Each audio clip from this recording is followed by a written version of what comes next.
Well, you saw him, and you can't hardly know, 'cause times change, I know. On some days, he's more than humble. On some days, he's cold and mad, mad as hell. Well, you saw him, and you can't hardly know. It's so strange. Well, I know. Those lakes of golden water, those lakes of gold are all running out. Well, you saw him, and you can't hardly know. It's so strange. Well, I know. Joy, joy, joy. Work, work, work harder, sure as the hours. Joy, joy, joy. Work, work, work harder, you say.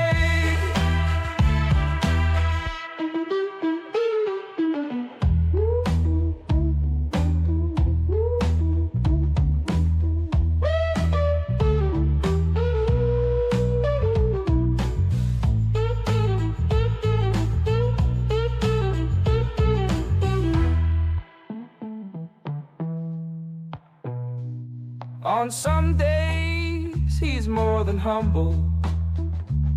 On some days, he's cold and mad, mad as hell. Well, you saw him, and you can't hardly know. It's so strange. Well, I know. Those lakes of golden water, those lakes of gold are all running out. Well, you saw him, and you can't hardly know. It's so strange. Well, I know. Joy, joy, joy. Work, work, work harder, sure as the hours. Joy, joy, joy. Work, work, work harder, you say.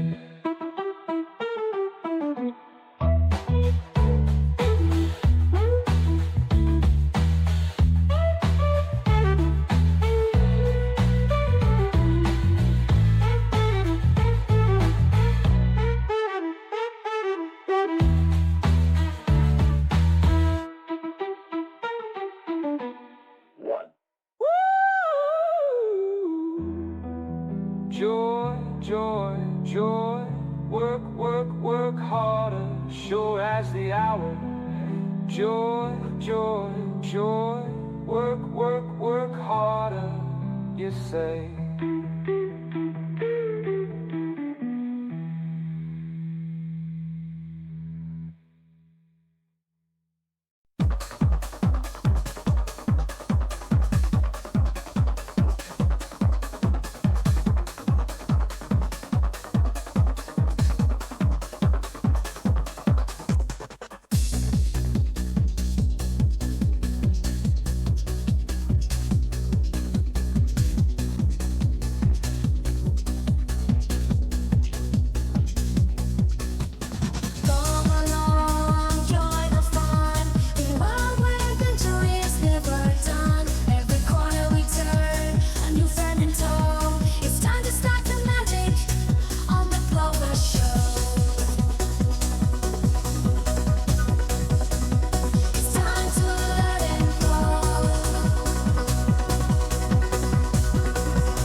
What up, what up, what up, what up, what up? What up, Twitch? What up, Cosmic? What up, Ghost? What up, bots? What up, lurkers? What up, tiny people in my chatterino? It's your boy. if it's K-pop happy hardcore, then it's K-pop happy hardcore. Is there something wrong with K-pop happy hardcore?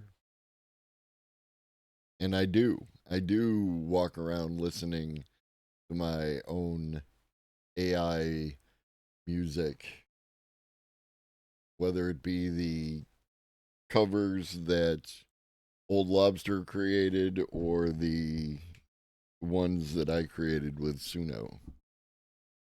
Hi, Stampy. Hi, Stampy. You want snacks?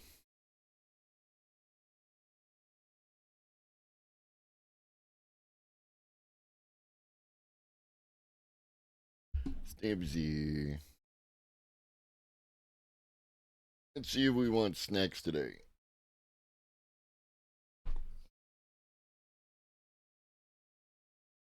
I got something to say.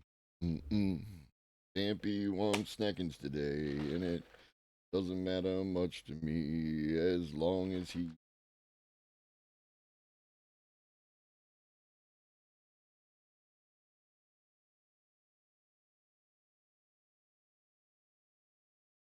There we go.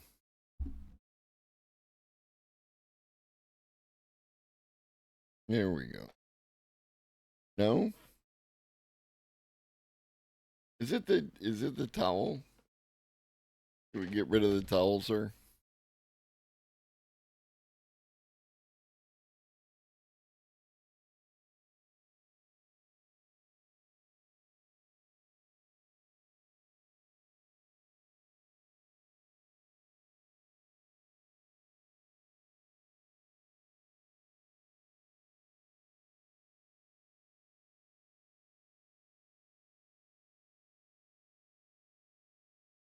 You need more variety.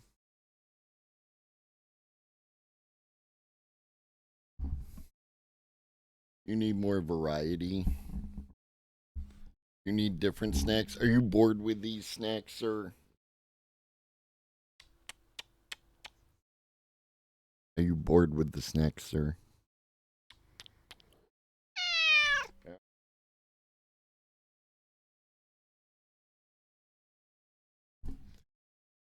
All right.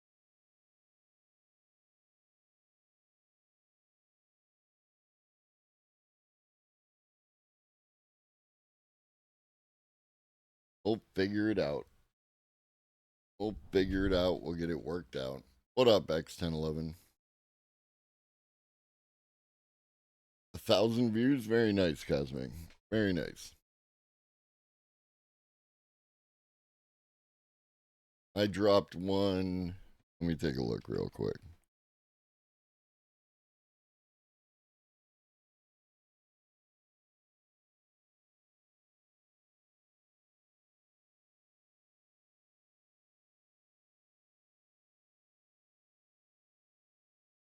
Upgrade to Pro. I did upgrade to Pro.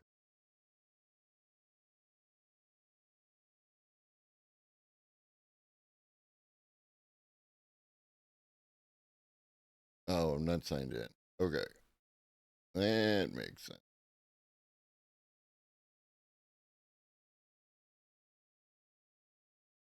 No, that's excellent, Cosmic, right? Like that's what you want. When you um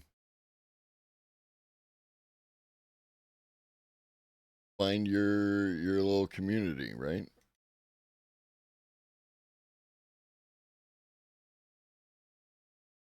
Um Yep, mine has 6.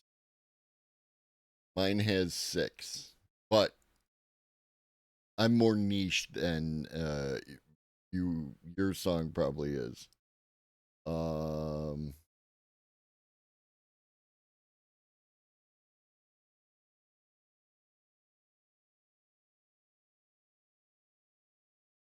Swing the sensor, sweetly. Yeah.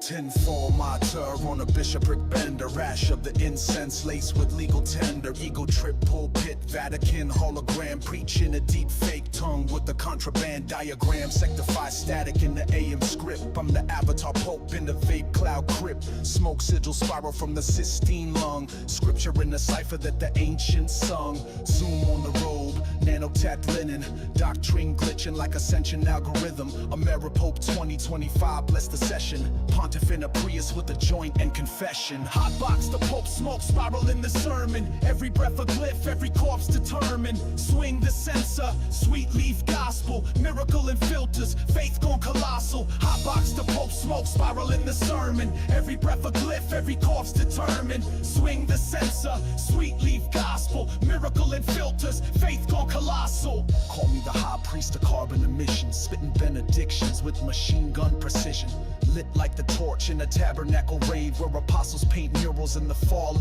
What up, Matt? I just call me the high priest of carbon emissions. I just love that so goddamn much. Oh, what you call it? The Daily Show. The host on the Daily Show, she said hotbox the Pope smoke, and it was like, oh, I gotta do something with that. Oh, call me the high priest of carbon emissions.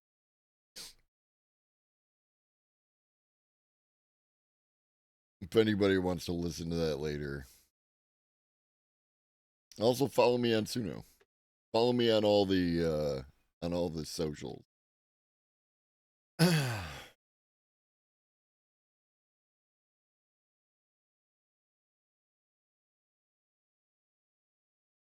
Yeah, so like, you know that I have a few different YouTube channels. I've got one for the stream. I've got one for the AI music channel. And like the best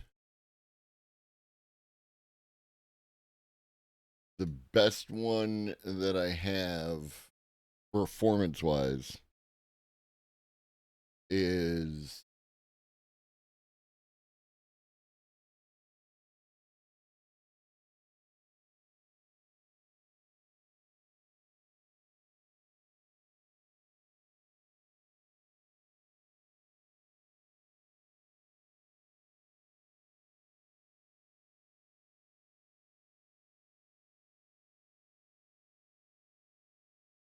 Morning Square. 2.5 million years ago, a friend of mine made a tool from a stone and defended his tribe's technology. Sorry for the technical term, it's a wheel, then a fire, and the rest is a blur. Throw a theorized plot in the pot with applied science, let it sit. I bet it streamlines your environs, yeah. What's a resource local to the grotto? The method isn't free until the mechanism follow that technology. And this one's got over 4,000 views on it.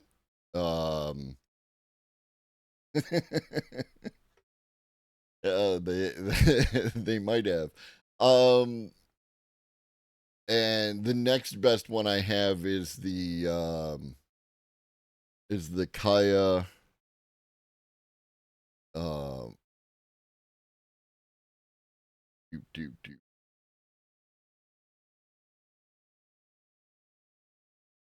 yeah, the next best one, next best performing one I have is this.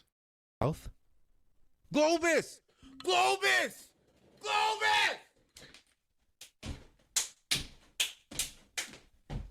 Globus!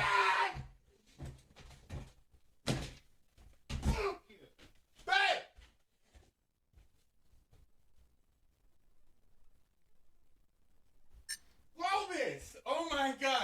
Globus. Thank you. Globus, yo, everybody go follow Globus right now. I'm sorry. Globus, dude. I've been waiting for you all day, bitch. It's nice. It's nice when people are happy to see you. Shout out my man Kaya. All right. Y'all want to do some news? You feeling newsy? You feeling newsy?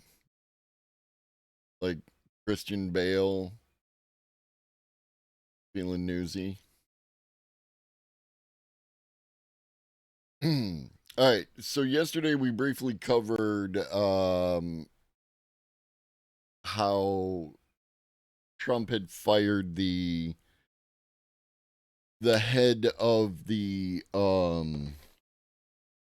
Copyright Office, right, over the latest report. And I'm hoping Axios is going to give us a nice breakdown of the new report, because I have heard like I'm getting different vibes off different stuff, and I think Axios will have like a fairly balanced. Fire away, Skoya, fire away. AI copyright report sparks new fight. U.S. Copyright Office delivered a nuanced and thoughtful report Friday on the use of protected material for AI training. Saturday, the Trump administration fired the office's boss. The rules for intellectual property in the AI age are going to be set over the next couple of years, but thoughtfulness and nuance face an uphill climb in this era of hyper-partisanship and move fast and break things tech firm tactics. The use of copyrighted material to train AI models has been controversial since the dawn of ChatGPT, with some publishers and content creators striking deals, some suing, and others wanting to see how things shake out. Is it still possible to identify someone through a reverse phone lookup? As far as I know, it is. It's just a matter of like how much effort you're willing to put into it. So short answer, yes. Long answer, it depends on how much you're willing to put into it. Just always be careful, because I'm not sure if you're asking about something that you are trying to do, which is probably like a TOS. You have someone who started harassing you through text this morning. Can you block them? You should be able to. You should have an option to block texts from that number. On my phone, I push the 3 dots on the individual text itself, and then one of the options is to block the number or report spam or something like that. Just always be careful with like if you are doing anything, because you could be violating some local or whatever law.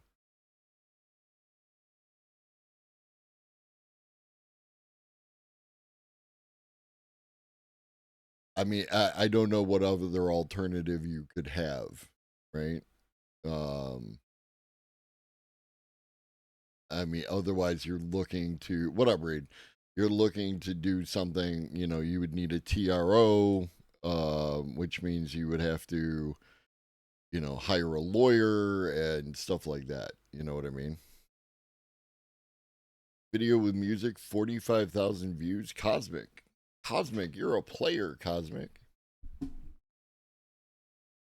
Publishers and creators say the firm's unauthorized and uncompensated use of massive quantities of copyrighted text, video, and audio is simply a giant ripoff. The firms arguing that their AI models are just learning from this material the way a student might, say they're protected by copyright's fair use principle. The Copyright Office's pre-publication version of the Excuse me. I love spring when you get tree skeet all up in your lungs. The Copyright Office's pre-publication version of its 108-page report argues for a balanced approach that recognizes the contributions of both tech firms and content creators.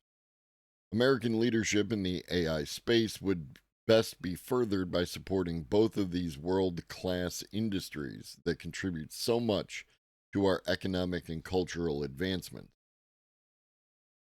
The report concludes that while some generative AI probably does constitute a transformative use, the mass scraping of all data for commercial use probably does not qualify as fair use. The extent to which they are fair, however, will depend on what works were used, from what source, for what purpose, and with what controls on the outputs, all of which can affect the market, the report said. Making commercial use of vast troves of copyrighted works to produce expressive content that competes with them in existing markets, especially where this is accomplished through illegal access, goes beyond established fair use boundaries. The report encourages the U.S. government to help foster the nascent market for licensed content for AI training.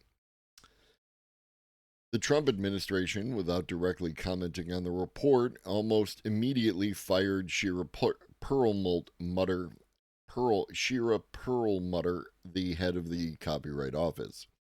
Perlmutter's firing, like the dismissal of the Librarian of Congress that preceded it, broke from precedent, almost like we're in unprecedented times. Since both the Copyright Office and the library are under congressional oversight. Democrats argue Perlmutter's removal is illegal. Donald Trump's termination of Register of Copyrights Shira Perlmutter is a brazen, unprecedented power grab with no legal basis. Rep. Joe Morell, D. New York, said in a statement, "It's surely no coincidence he acted less than a day after she refused to rubber stamp Elon Musk's effort to mine troves of copyrighted works to train AI models.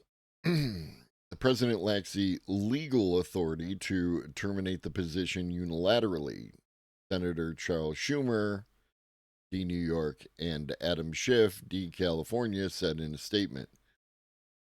Congress purposefully insulated this role and the U.S. Copyright Office from politics and did so on a bipartisan basis. Many AI firms have trained their AI systems on almost anything found on the open web, what they like to call publicly available information, a category so broad that in some cases it includes known archives of pirated content.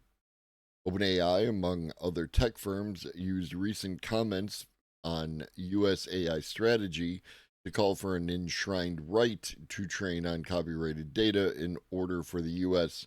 to keep its lead over China, which has a long record of violating copyright restrictions. China does. Whoever ends up winning ends up building the AI rails for the world. Chief Global Affairs Office Chris Lehane told Axios during an Axios event in March. Content creators spanning music, film, visual art, publishing, and journalism have sued, and a number of actions are working their way through the courts. Representatives from creative industries also submitted comments of their own as part of the White House call for input on national AI strategy. The News Media Alliance, which represents newspapers and magazine publishers, says it is not looking to stifle AI development, but argues for consent and compensation. Publishers should not be forced to subsidize the development of AI models and commercial products without a fair return on their own investment. No more than cloud providers would be expected to bear the cost of compute without payment for their input. It's not a good analogy, but yeah. OpenAI's powerful new image generator highlights the risk of giving AI companies total freedom to digest the entire universe of intellectual property. ChatGPT now enables users to turn any Simpsons character, enables users to turn any portrait into a Simpsons character, a Sesame Street Muppet, a Studio Ghibli animation, or creatures from countless other fictional universes. The creators of those worlds and styles have no say and get no reward. Again, that last bit doesn't matter. It doesn't matter in any universe. It doesn't matter no matter what you feel about AI or copyright or IP or anything else. Right? Because a pencil allows you to copy someone else's style. The fact that someone could take their portrait and turn it into a Muppet doesn't matter. If they turn their portrait into a Muppet and then use that for commercial gain, now that person has violated copyright, and under those conditions could be sued by the copyright holder. But the fact that they created a tool whereby you can do that thing, none of that matters. I love Muppets. I think Muppets are one of the one of the best things that man has ever created. I've seen all episodes of the original Muppet Show multiple times. I'm a huge fan of Sesame Street, even if I haven't watched it in decades.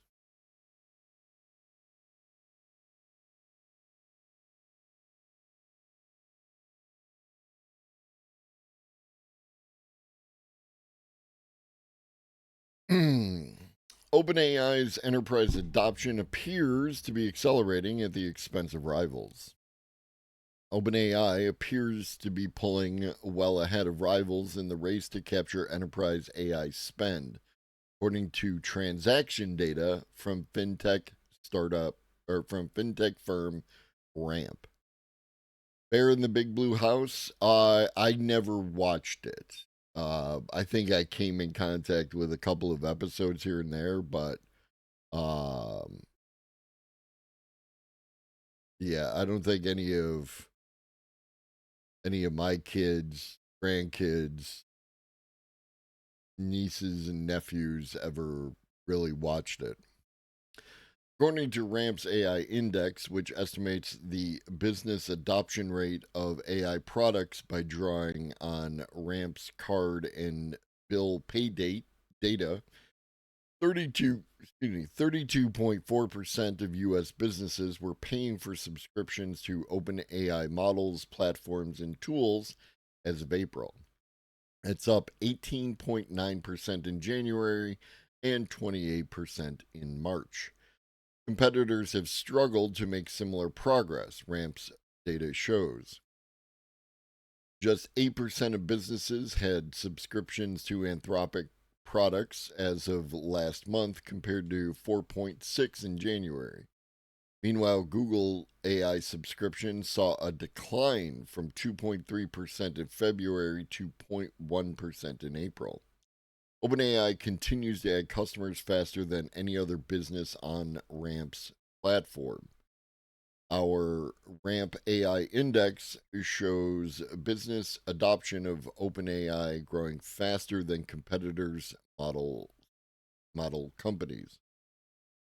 To be clear, Ramp's AI Index isn't a perfect measure. It only looks at a sample of corporate spend data from around 30,000 companies. Moreover, because the index identifies AI products and services using merchant name and line item details, it likely misses spend lumped into other cost centers. Still, the figure suggests that OpenAI is strengthening its grip on the large and growing enterprise market for AI. Gemini does not suck. In a report published in April, OpenAI said that it had over 2 million business users, an increase from 1 million users as of September. The company expects enterprise revenue to contribute significantly to its bottom line. According to Bloomberg, OpenAI is projecting $12.7 billion in revenue this year and $29.4 billion in 2026.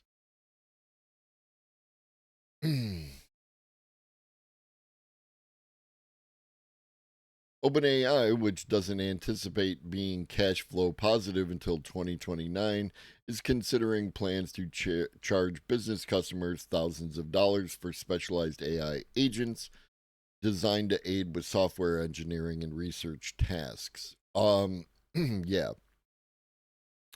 So first of all, again, some people like to point out that the AI companies are not currently cash flow positive, and therefore that's indicative of a bubble, and then that bubble is going to burst. This is not going to happen. It's not going to happen for a variety of reasons. Primarily, remember that AI is, as indicated in relation to the new copyright report, a matter of national security. Something that is, like, you want to talk about too big to fail, something that's part of national security. And this AI, U.S. AI supremacy as a matter of national security is a bipartisan issue. So there's no one to go to, right? There's no one to go to attempt to get, like very strong regulations limiting its growth, etc. On the flip side, from the commercial point of view, again, Amazon wasn't profitable for like 20 years. So the fact that the companies are not profitable doesn't mean anything either. You're not understanding the nature of the way the market works.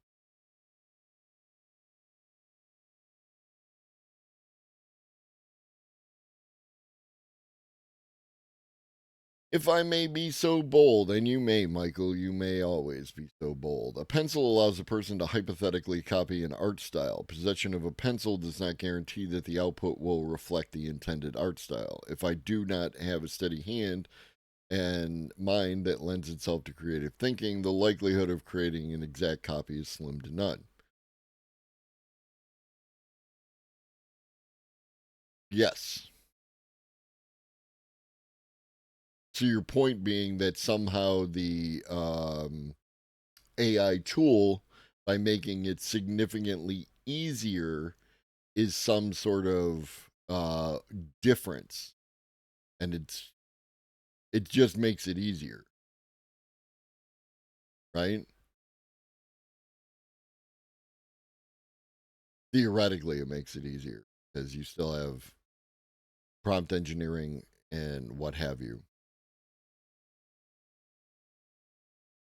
Right? Like the pencil is a significantly more challenging tool to use in order to create a Studio Ghibli image, right?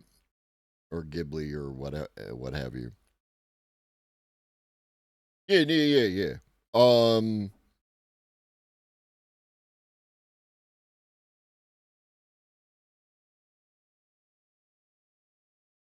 They're like all tools have been designed. Like speaking specifically of art tools, right? Speaking specifically of art tools, you have tools that are all the way on one end of the spectrum, right? Pencils, charcoal, paintbrush, right? These are more challenging to use to get outputs that reflect your creative vision, and therefore they require more time, more effort, more training, more practice, all those things. As you move across the scale, at some point in time, you end up with digital tools, which, though still requiring skill, training, practice, etc., are easier, crime bunnies, easier to use and create with than, your pencil and your charcoals and whatnot, right? Because, like, for example, if I want to draw a curve by hand, I'm doing it by hand, right? It's like I have to practice to get the curve that I want. With a digital art tool, I can set parameters to get the curve that I want, and I don't have to do it freehand, right?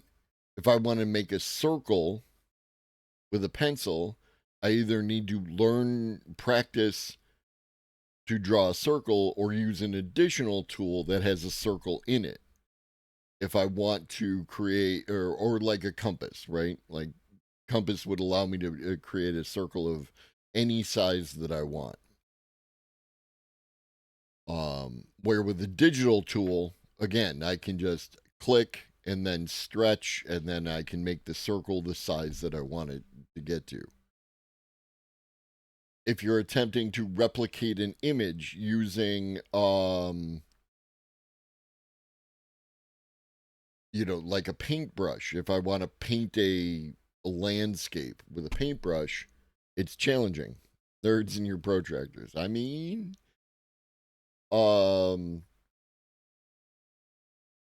if I want to paint a landscape, that much challenge, much practice, etc. If I take my phone, I can capture a picture of it very easily, right? And even prior to the current crop of AI tools, right? Like going back into, the late 2010s, you could take a picture with your phone and then use a tool to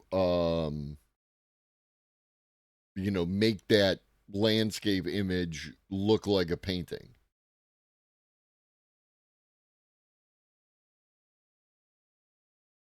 So, while I don't disagree that the pencil is a more challenging tool to use than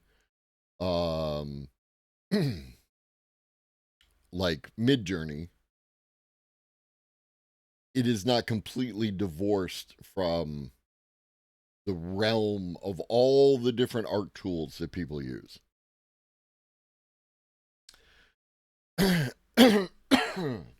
All right. Remember last night we watched a video that said that AI was not replacing jobs? Well, the IBM CEO would beg to differ. IBM CEO says AI has replaced hundreds of workers but created new programming and sales jobs.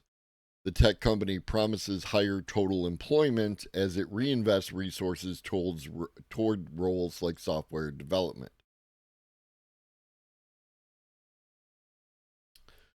International Business Machine Chief Executive Arvind Krishna said the tech giant has used artificial intelligence, and specifically AI agents, to replace the work of a couple hundred human resource workers. As a result, it has hired more programmers and salespeople. Do you have some comparative numbers for me, or we're just going to gesture vaguely? Krishna's comments on Monday come as businesses sort through the workforce impacts of AI and AI agents, the independent bots that can autonomously perform tasks like analyze spreadsheets, conduct research, and draft emails. While there haven't been widespread layoffs or downsizing as a result of AI across the economy, maybe, some business leaders have said they are holding down headcount as they investigate use of the technology, which I would argue qualifies as like, because the U.S. economy, in order for the U.S. economy to continue economying, requires a certain number of jobs to be added to the economy every year. And if you are not hiring more people, new people, then under that context, you're doing layoffs, right? You're not creating those additional jobs that are needed for the economy to run as the economists tell us it needs to be run. It's usually how innovation works. The Industrial Revolution didn't reduce headcount, it increased productivity and exploitation. Yes, but again, it is the industrial, like the loom, the power loom, made an individual more productive, but the human was still there, right? The AI agent can replace the worker itself, right? Maybe not yet, but it's on the timeline. Meanwhile, the IT workforce has continued to shrink as AI weighs on hiring and some workers leave the field. For IBM, which this week hosts its annual Think conference in Boston, AI adoption has led it to boost hiring in some functions. While we have done a huge amount of work inside inside IBM on leveraging AI and automation of certain enterprise workflows, our total employment has actually gone up because what it does is gives you more investment to put into other areas.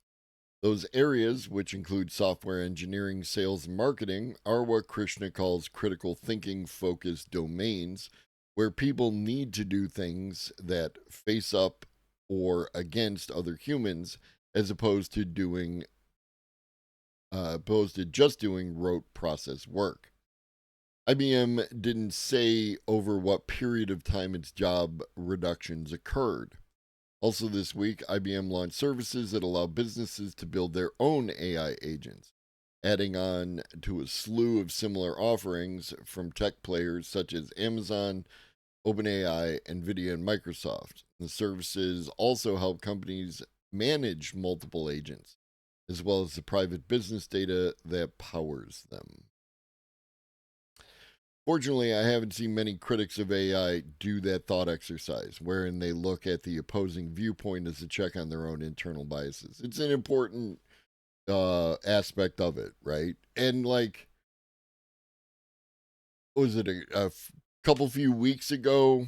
I was attempting to locate something that we had covered previously, right? And I don't remember who it was, but someone in chat, indicated that I was looking for information to confirm my point of view. What up, Hydrant? Rather than looking at the information and creating a point of view, right? What up, Ribbons? And that sticks with me, right? Like I think about that when I am engaging in these ideas. That chatter, who again, their name escapes me, is the devil on my shoulder, is the angel on my shoulder, putting me in check when I'm analyzing the data that I'm looking at, because I don't want to be that guy. Not everyone feels that way. What else we got? People who use AI at work are perceived by colleagues as lazier and less competent, study finds. A trio of business analysts at Duke University, there you go, Reed, there's Duke, has found that people who use AI apps at work are perceived by their colleagues as less diligent, lazier, and less competent than those who do not use them.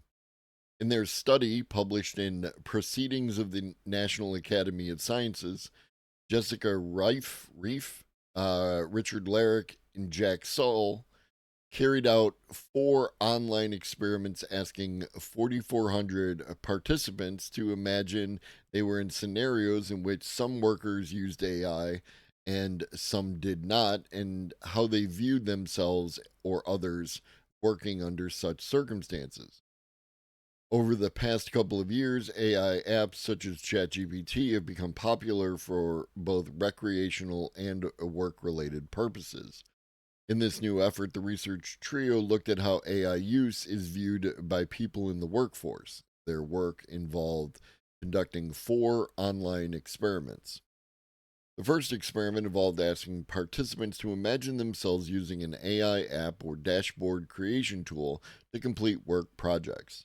The next part of the experiment involved asking those same users how they thought others in their workplace would view them if they used such applications.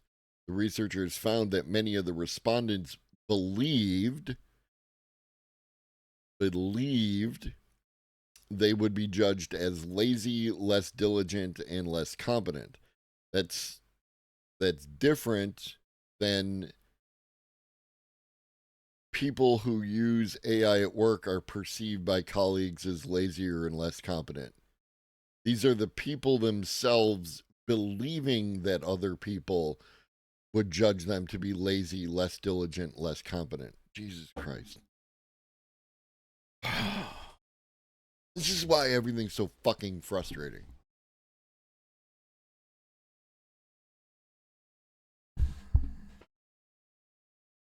I do not think that means what you think it means.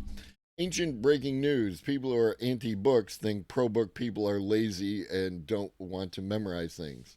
What was it? Was it Plato? I think it was Plato. Remember that? Plato said that writing things down was going to make people lazy and shit like that. I think it was Plato. I think about this a lot. I'm very open about my AI use with my coworkers because I want them to use it too, but some are very opposed to AI, so I wondered if they judge me for it. I'm just trying to do what you do here, basically. Yeah. I am a rare bird in that I really don't give a fuck. And I understand that that's a challenge, right? Like, it's hard to not give a fuck. It's hard to not give a fuck when you associate with people, because we just, by our very natures, the human creature, hi bird, the human creature wants, like, we want to participate, we want to be part of the community, we want to be like, and especially if we identify the community that we want to be a part of, we have to behave under the social norms of that community, as opposed to necessarily being the people that we want to be and then the community accepting us for who we are, right? So yeah, and it's harder at work, right? Like, because work is going to present you with different conditions than a social relationship, right? In a social relationship, if you have a friend and you and that friend have a disagreement over something, like about the use of AI, you're probably going to continue to be friends, right? You'll just agree to disagree about that one issue, right? Lots of friend groups have those kind of, arrangements within them. But under work conditions, it's different because you don't have that emotional attachment and that reciprocal relationship that you have with someone that you're friends with. And I mean reciprocal in the reciprocal altruism sense, right? Like you'll get, you go out to eat, you'll cover the bill this time because they'll cover the bill some other time, right? It's not something you think about. But when you go out to eat with people that you work with, you're going to split the bill, right? Or keep a tab or some bullshit.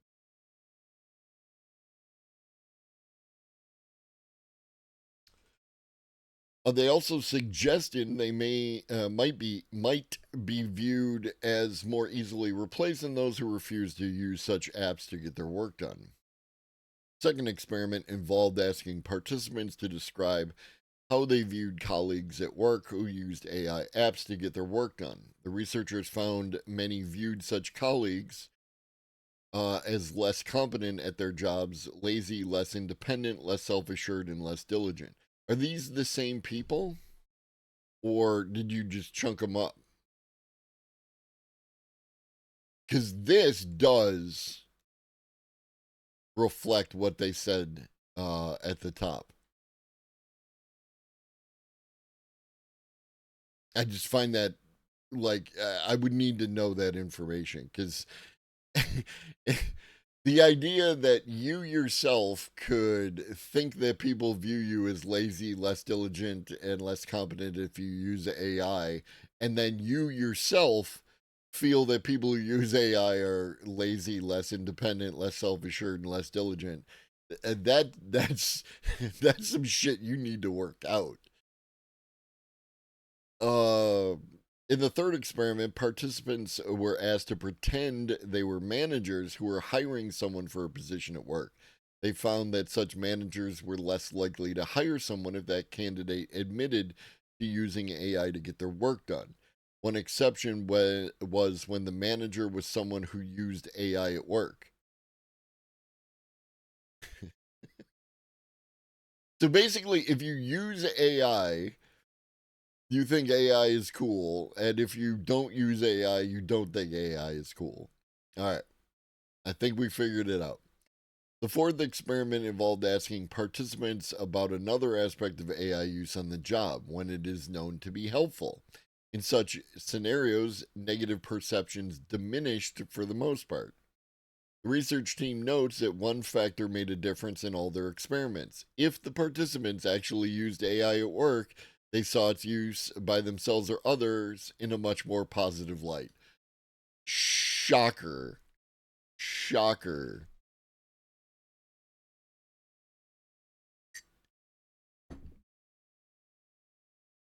You can think AI is cool, uncool, and still want to learn it. It's going to impact your life either way. That is my preferred outcome for people who don't think AI is cool, right? Who think AI is uncool, right?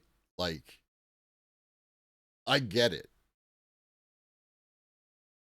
You still, like, you wouldn't deny learning how to use Google and copy paste in the internet and all the other things because you don't think it's a good thing for human, right? You need to know how to do that in order to function in this society. You could do something else. You can go off grid and turn into a farmer and shit like that.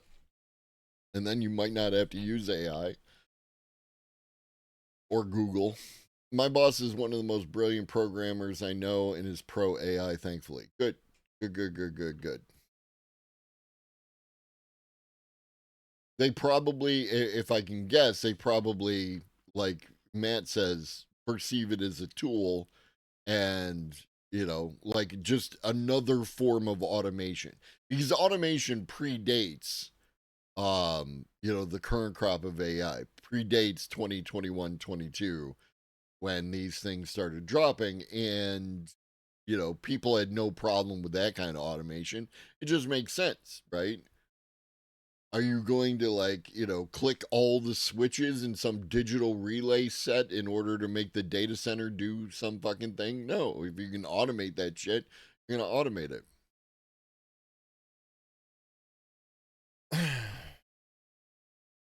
From The Guardian, yes, AI will eventually replace some workers, but that day is still a long way off. Some business owners think AI is ready to perform work tasks, but it's not yet reliable enough to make the switch. Like a lot of business people, I am interested in artificial intelligence. No, they didn't have a chance. They were didn't. mean to robots and then robots killed them. It's true. Like a lot of people, I'm interested in AI. So I recently asked ChatGPT to give me quotes from tech leaders telling businesses about the importance of AI for their companies. This came back from Tim Apple. AI is already making businesses more efficient, more responsive, and more personalized. It's a growth driver.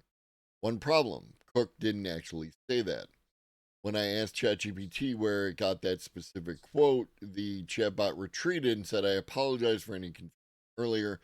The quote attributed to Tim Cook does not appear to have a direct source from a verified interview, speech, or official Apple communication. So I can't say I was shocked when I read that a recent survey of more than 1,000 business leaders by software platform OrgView found that more than half of those that laid off employees because they thought AI would replace their jobs are now regretting their decision. Anyone firing employees because they thought that AI would do their jobs in 2025 should be fired. It really doesn't take much research to see AI isn't at a place where it's replacing people yet. Let me they're not giving me the full prompt here. I just want to see a little something. Okay, we'll do this section. And it's your fault for not giving us your full quote.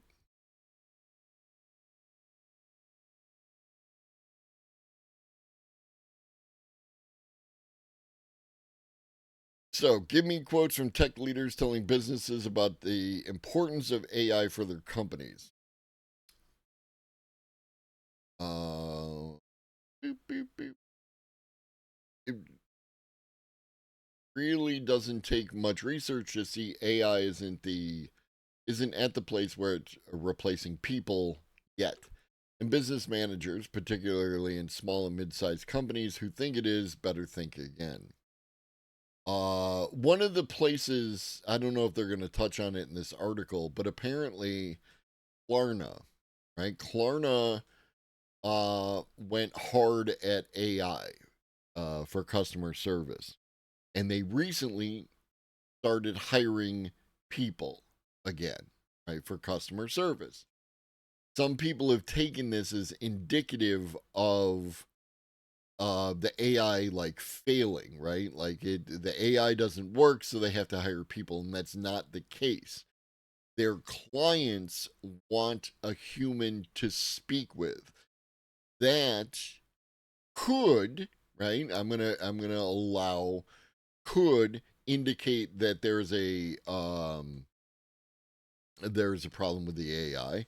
It also could, reflective of this study, indicate that sometimes people want to talk to a human being because they perceive that the human being doing the work rather than the chatbot is more competent than the chatbot, right? And like, you can I assume you can imagine this scenario yourself where call your cable company or phone company or what have you, and you're like, there's a chatbot on there and it's not addressing your concerns, or perceive that it's not addressing your concerns, and you're like, human being representative, right? Like that kind of shit. What up, Ponder Monkey? It's no fun yelling at a robot. Yeah, well, you shouldn't yell at customer service humans either.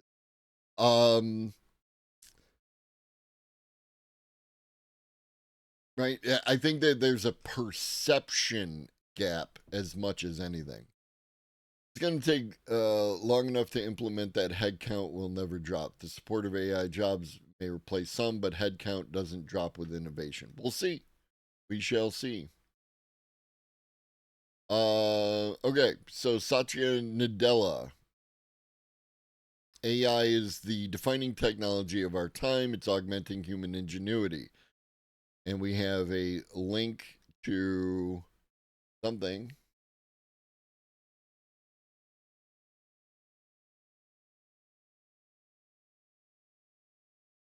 AI is the defining technology of our time. Not the best resource, right? This to me feels like an AI generated page, right? I would like a link. I'm more than happy to be critical of AI. I would like a link to when this was said or where this were said, something like that. Right? And the reason I think it's AI generated is this insight section. Because this, to me, feels very similar to the snippets that are generated by Gemini for the Substack. See if we can find one that, and some of these are presented without link. Also, digitize solutions, and then something called Peak AI. And again, not providing us. This is common for the internet, right? Like, where you get a quote allegedly attributed to a particular human, and they may or may not have actually said that. Like we all know the one. You'll be back like before. I will fight the fight and win the war. Ribbons with the tier 1 subby for 6 months in advance. I am now contractually obligated for at least 6 more months of work. What have you done? Thank you, Obi. I appreciate you.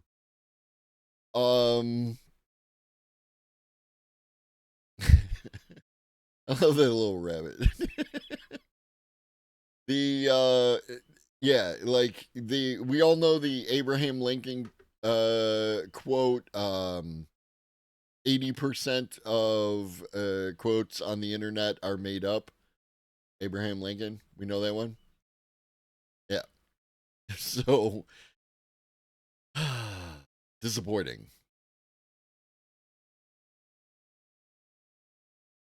Do you have any sources? Forbes, here we go. We got one. All right.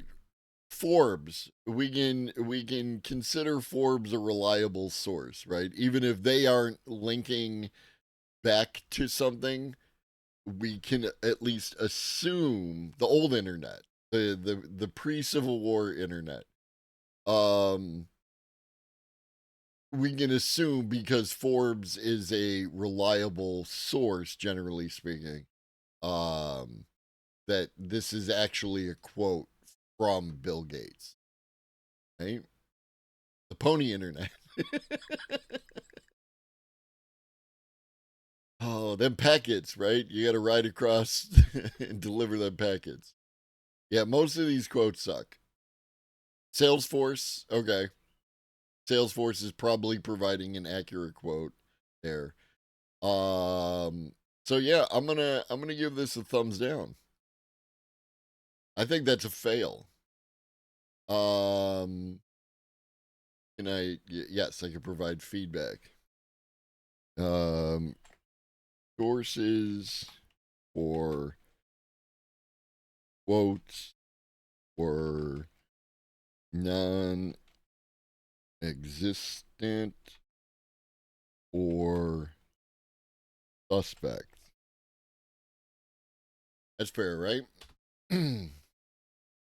I mean, bias is bias, right? Like we understand that, but like the facts, like there's probably not a whole lot of value in Forbes generating a false quote of Bill Gates, right? Because it's the kind of thing that somebody could easily attempt to verify. There are definitely times when I prefer to speak to a real person, especially when calling support. It's frustrating to get the runaround and then be forced to repeat the same automated process all over again. Yes, yes, and that at that point in time, you absolutely should be speaking with a person. Um, the more niche your problem is, the more an AI chatbot is going to struggle with it, right? Like, and at that point, you probably should be speaking. But again, like the example I had where I ordered something, I ordered stainless steel long handled sporks from Amazon, and stainless steel long handled sporks are awesome. Um, and again, it package came, the bottom had been ripped, there was no sporks in my package. I was able to go on Amazon, talk to the chatbot, never spoke with a human being.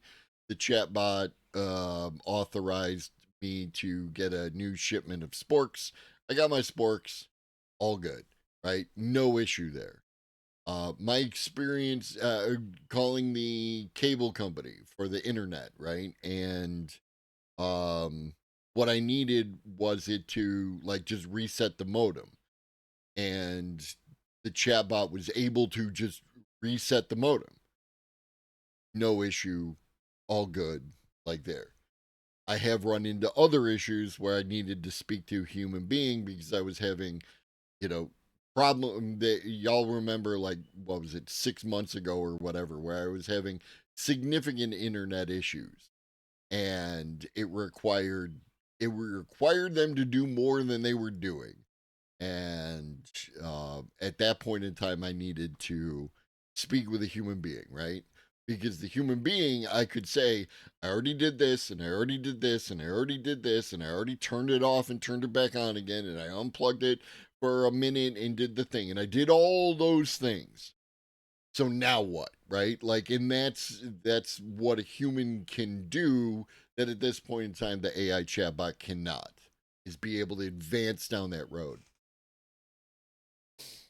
Yeah, like, I mean, I got my sporks. If someone else got long-handed sporks, no skin off my nose. At best, generative AI platforms are providing a more enhanced version of search so that instead of sifting through dozens of websites, lists, and articles to figure out how to choose a great hotel in Costa Rica, Jesus Christ, fix a broken microwave oven, or translate a phrase from Mandarin to English, we simply ask our chatbot a question and it provides the best answer it finds. These platforms are getting better and more accurate and are indeed useful tools for many of us. But these chatbots are nowhere near replacing our employees. Our employees? Gene Marks, who is your daddy and what does he do? You're just a writer. Well, I mean, I shouldn't say just. You're a writer.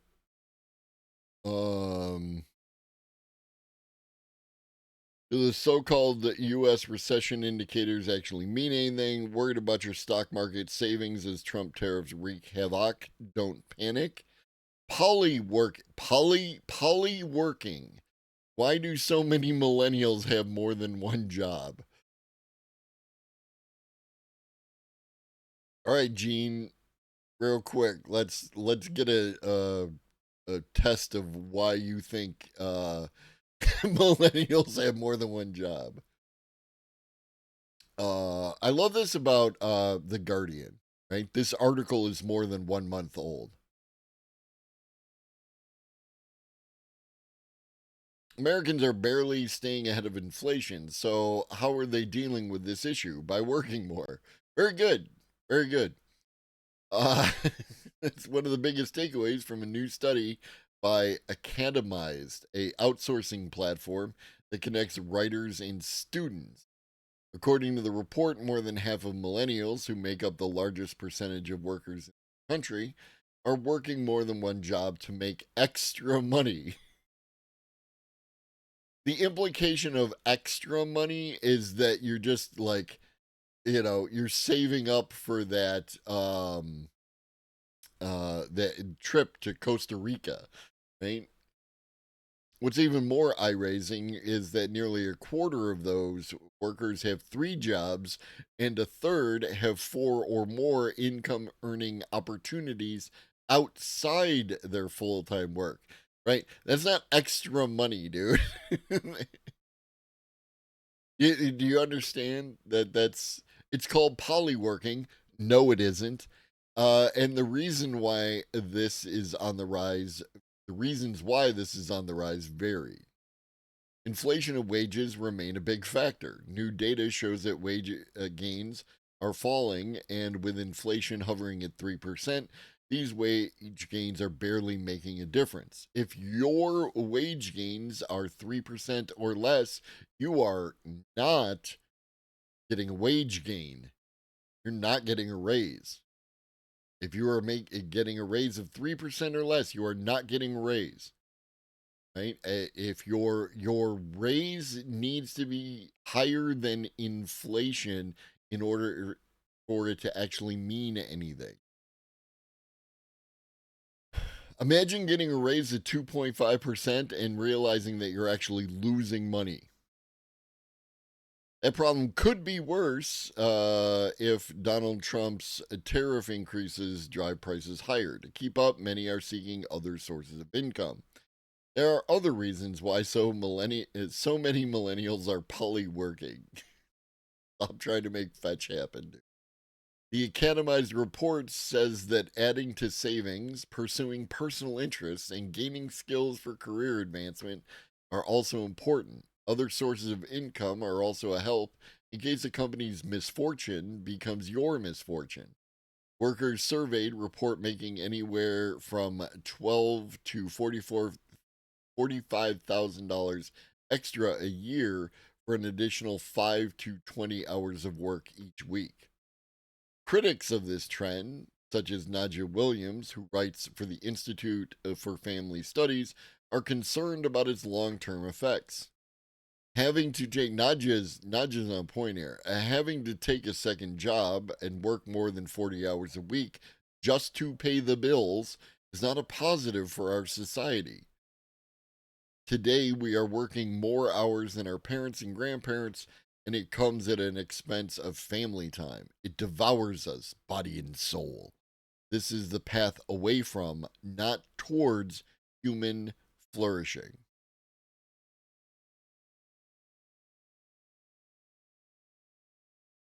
You can make the case that people wouldn't be put in this situation if employers simply paid more, and you wouldn't be wrong.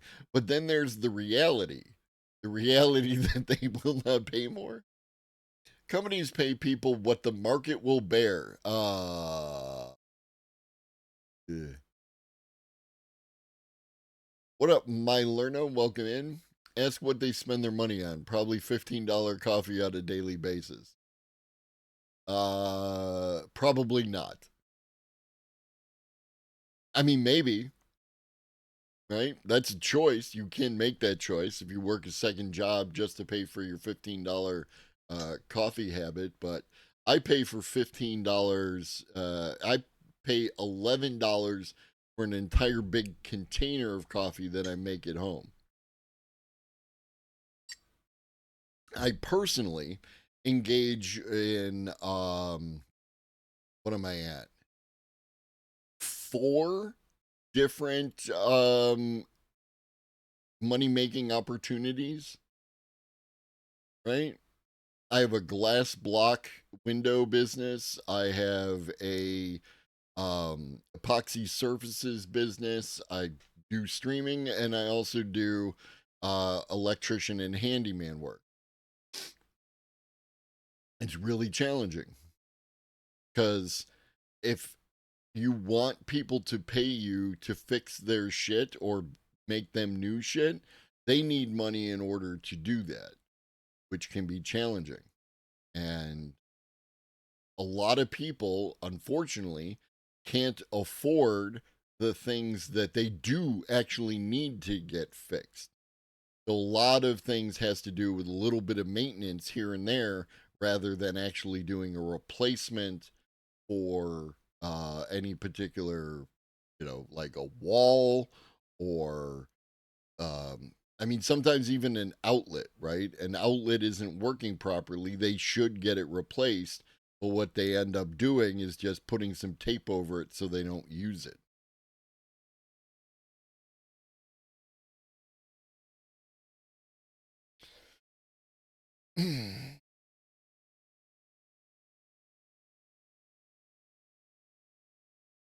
Others look at polyworking as another form of entrepreneurism.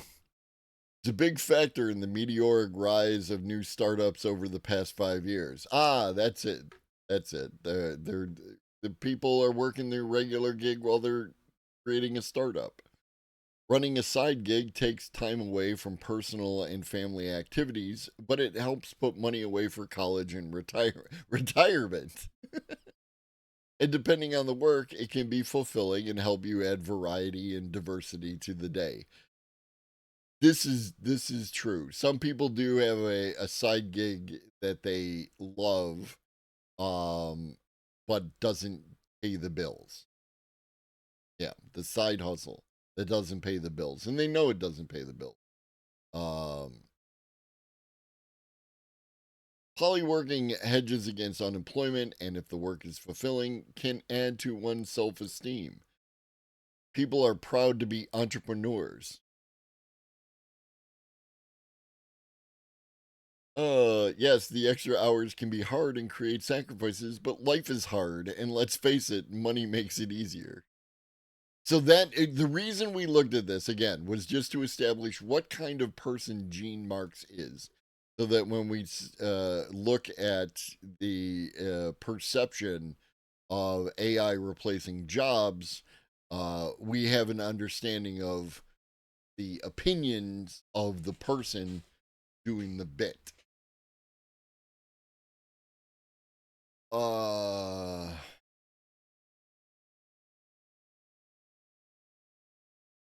And oh my God, he did the thing. AI chatbots have had no significant impact on earnings or recorded hours in any occupation, concluded two researchers who looked at the labor market impact of AI chatbots on 11 occupations, covering 25,000 workers and 7,000 workplaces in Denmark. Remember we covered it was a Register article about a study in Denmark. You know what else Denmark has? Strong worker protections, high wages.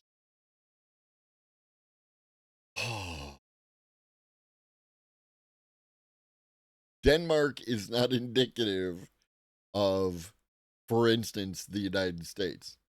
Show me the study of the United States. Show me the study of the UK, right? Show me the study of UK and the impact that AI may or may not be having in the UK.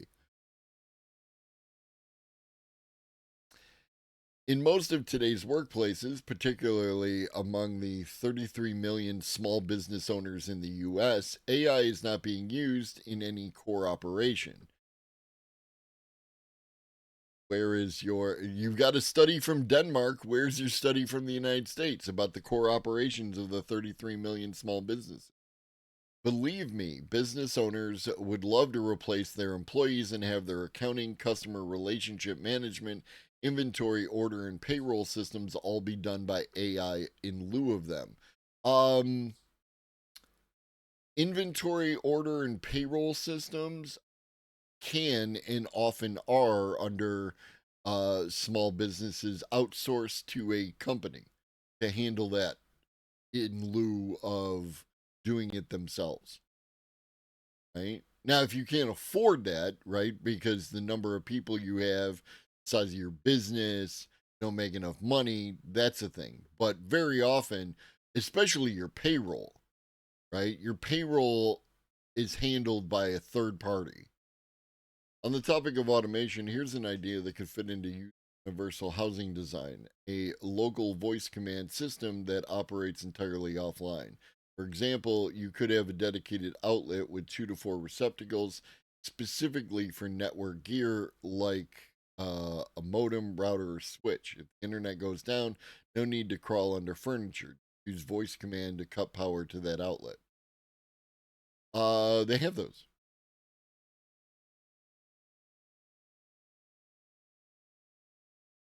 Yes, absolutely, Cosmic.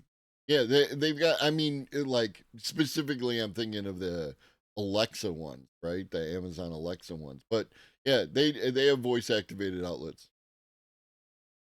Now, is it standard? No. Could we get there? Sure. Things like even just a decade ago, the only places people really had the clapper, lest we forget.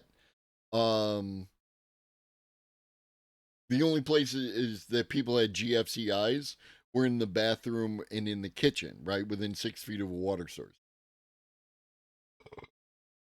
Now you're seeing more and more GFCIs everywhere, and what you can often see is GFCIs not at the outlet end, right, but at the panel. So you just plug them into the panel, and the GFCI protects the entire system. It's significantly easier for everyone involved. It does mean you have to go, instead of pushing the little button on your bathroom outlet, you do have to go all the way to wherever your panel is and push the button there. But I highly recommend it, as it's safer and better all the way around. And you can also get arc fault breakers as well, right? So ground fault, arc fault, combo breakers, the problem there is that they are about 10 times as expensive as a normal breaker for the same panel.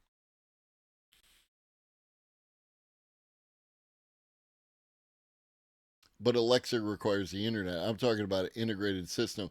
Oh, okay. Yeah, then yes. I like your funny words. Thank you, Adrian. Yeah, no, for that, in that case, what you would need is like a home system, and yeah, that would be different. Build up your resilience to electricity the old way. Good luck, Sparky.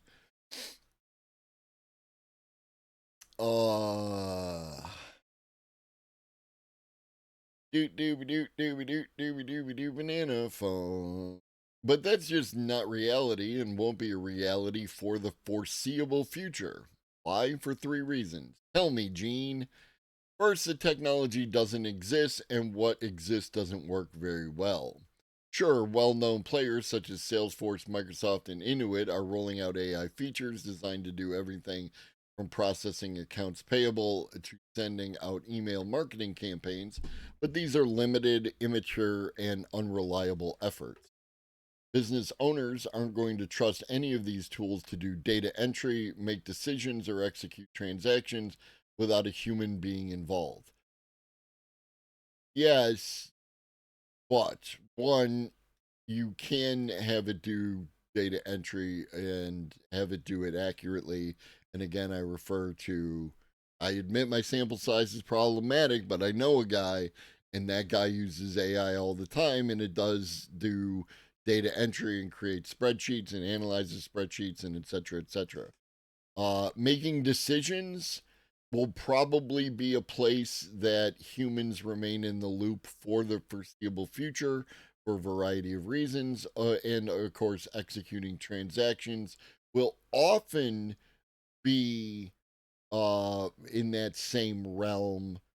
But again, it depends where you are in the food chain, because again, I had an AI chatbot execute a transaction through Amazon to send me replacement forks.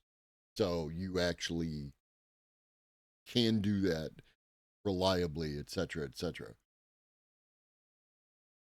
Also, there is a huge difference between the number of humans who are required to oversee the tools doing data entry, making decisions, and executing transactions, and the number of humans required to do data entry, make decisions, and execute transactions.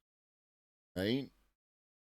Right now, we exist in a thing where you have a manager, right? You have your team of people, and then you have a manager, and that manager might actually manage more than one team.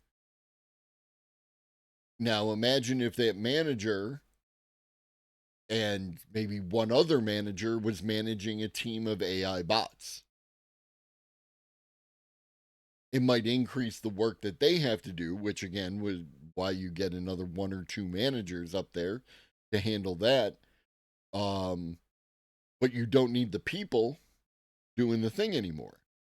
You just need somebody to review what the bot has done and make sure that it's doing things properly. The same way that we already interact with certain automation software when it comes to a variety of things. People tend not to fuck with whatever IT system is running in their company until there's a problem. It works, and you leave it alone because you're working on the other things that aren't working. Hey, I just met you. This is crazy. Here's my number. Call me maybe. Thank you for the follow. Second, to build these things means giving up data and intellectual property to the likes of Microsoft, Google, OpenAI, and others. It does not. This is just wrong.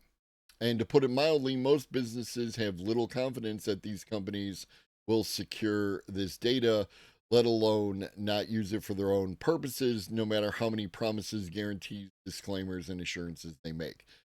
Presented without evidence.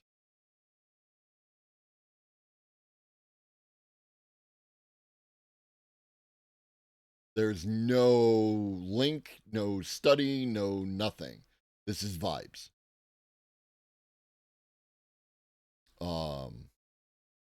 The already companies interact with other companies regarding their private data and intellectual property, and they have contracts that lawyers have spent many billable hours constructing in order to protect their interests.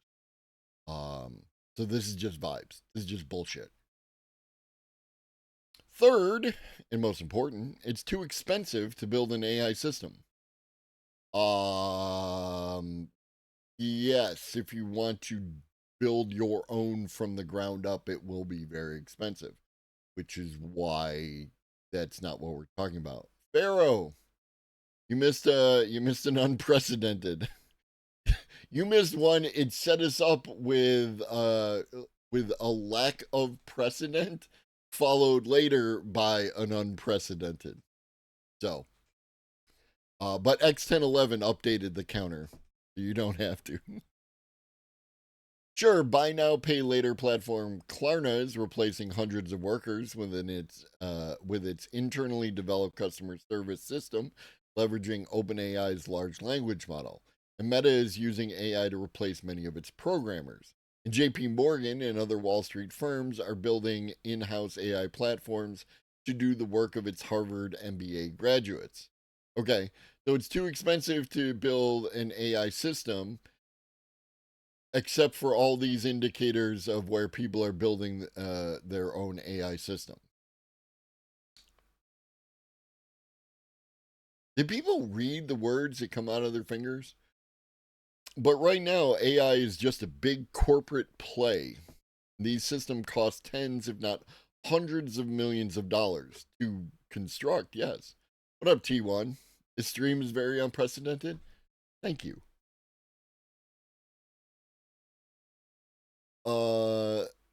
most smaller companies have data in multiple places and can't afford to hire an AI experienced developer to bring it all together. What up, Doc? Boop, boop, boop, boop, boop, boop, boop. Nemesis.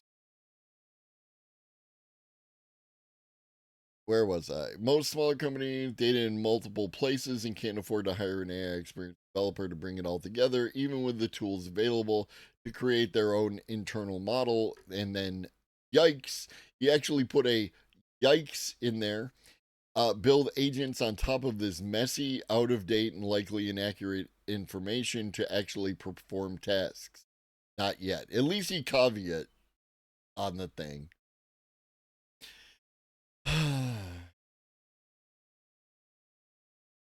She caveat on my statement until it's unprecedented. There's no doubt that big things are coming. Of course, the systems rolling out today will, like the generative AI platforms we're using, become more accurate and reliable. Businesses will give in to the loss of their privacy. Again, there's no loss of privacy, dude.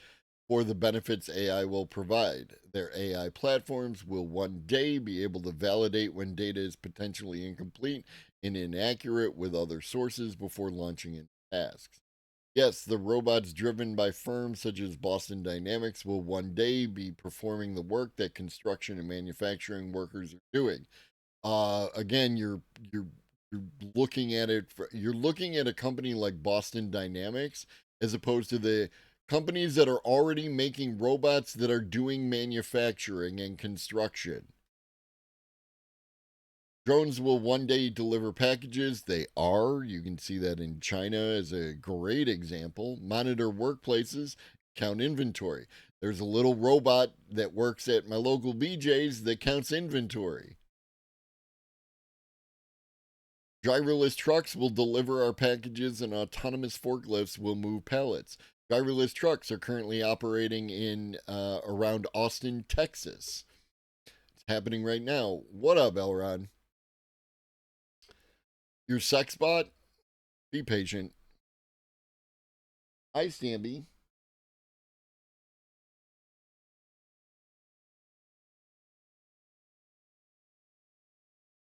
Let me try something real quick. Oh, there they. If I put the snacks on the floor, will you be happy with the snacks?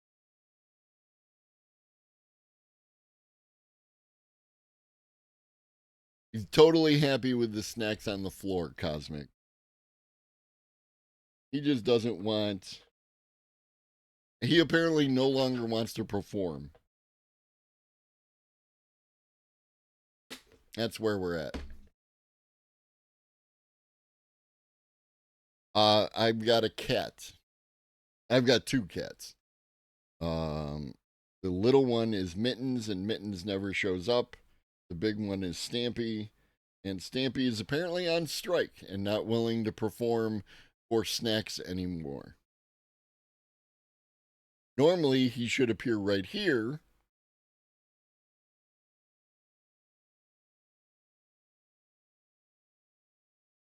Apparently, we have reached detente. This is Stampy. Stampy, you're going to the big screen. Hold up. Boop. Nope. You gotta show your pretty face. Show your pretty face. And he exits the room. Yeah, I think we're doing I think we're having a labor dispute.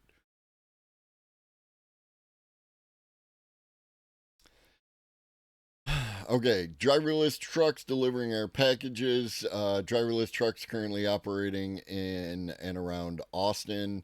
Autonomous forklifts moving pallets. It's currently happening in Amazon warehouses and other warehouses.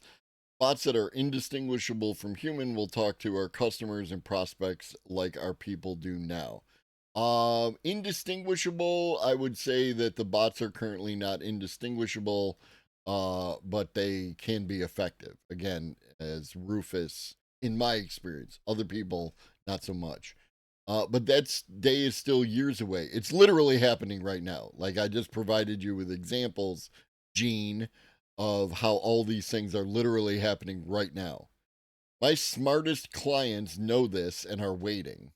Others, such as the ones in the survey above, were simply duped into believing that this stuff actually exists today.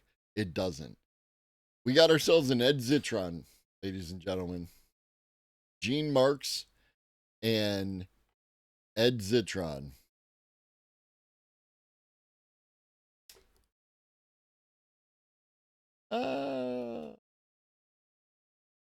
Big Ed Zitron.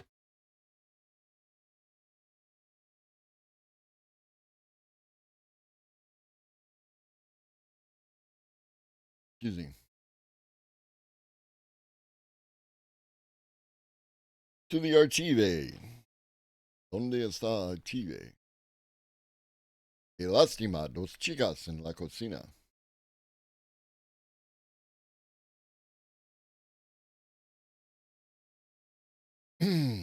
AI is not your friend. How the opinionated chatbots destroyed AI's potential. AI's potential has been destroyed, ladies and gentlemen. What up, Aaron? And how we can fix it. Recently, we're talking about sycophantic AI. Recently, after an update that was supposed to make ChatGPT better at guiding conversations toward productive outcomes, according to release notes from OpenAI, the bot couldn't stop telling users how brilliant their bad ideas were.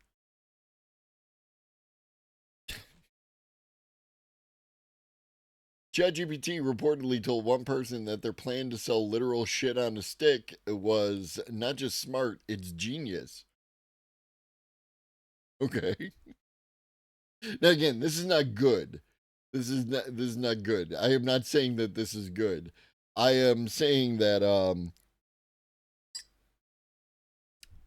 I'm amused.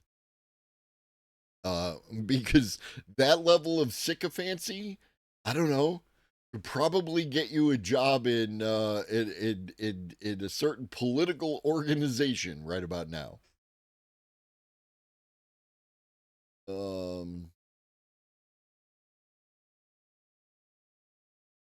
Many more examples cropped up, and OpenAI rolled back the product in response, explaining in a blog post that the update we removed was overly flattering or agreeable, often described as sycophantic.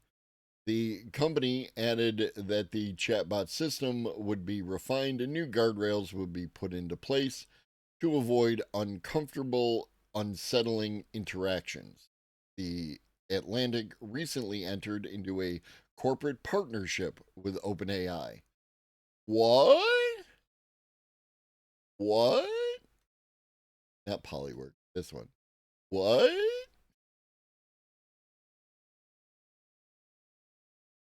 Where was I? That's not. I got legs, baby. I'm all over the place. You should try to sell it in your fourth wall shop and see what happens. Sell what? What should I sell?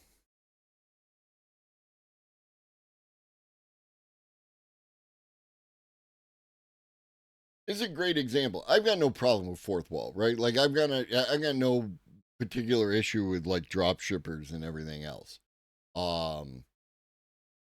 I actually shit on a yeah, like well, see that's the thing is that I would need a category of product that would allow the shit on a stick to be sold, right?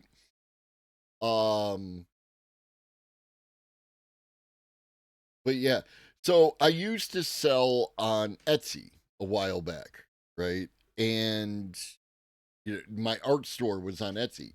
All of the things that I created are one offs, right? Every one of them was a one time thing.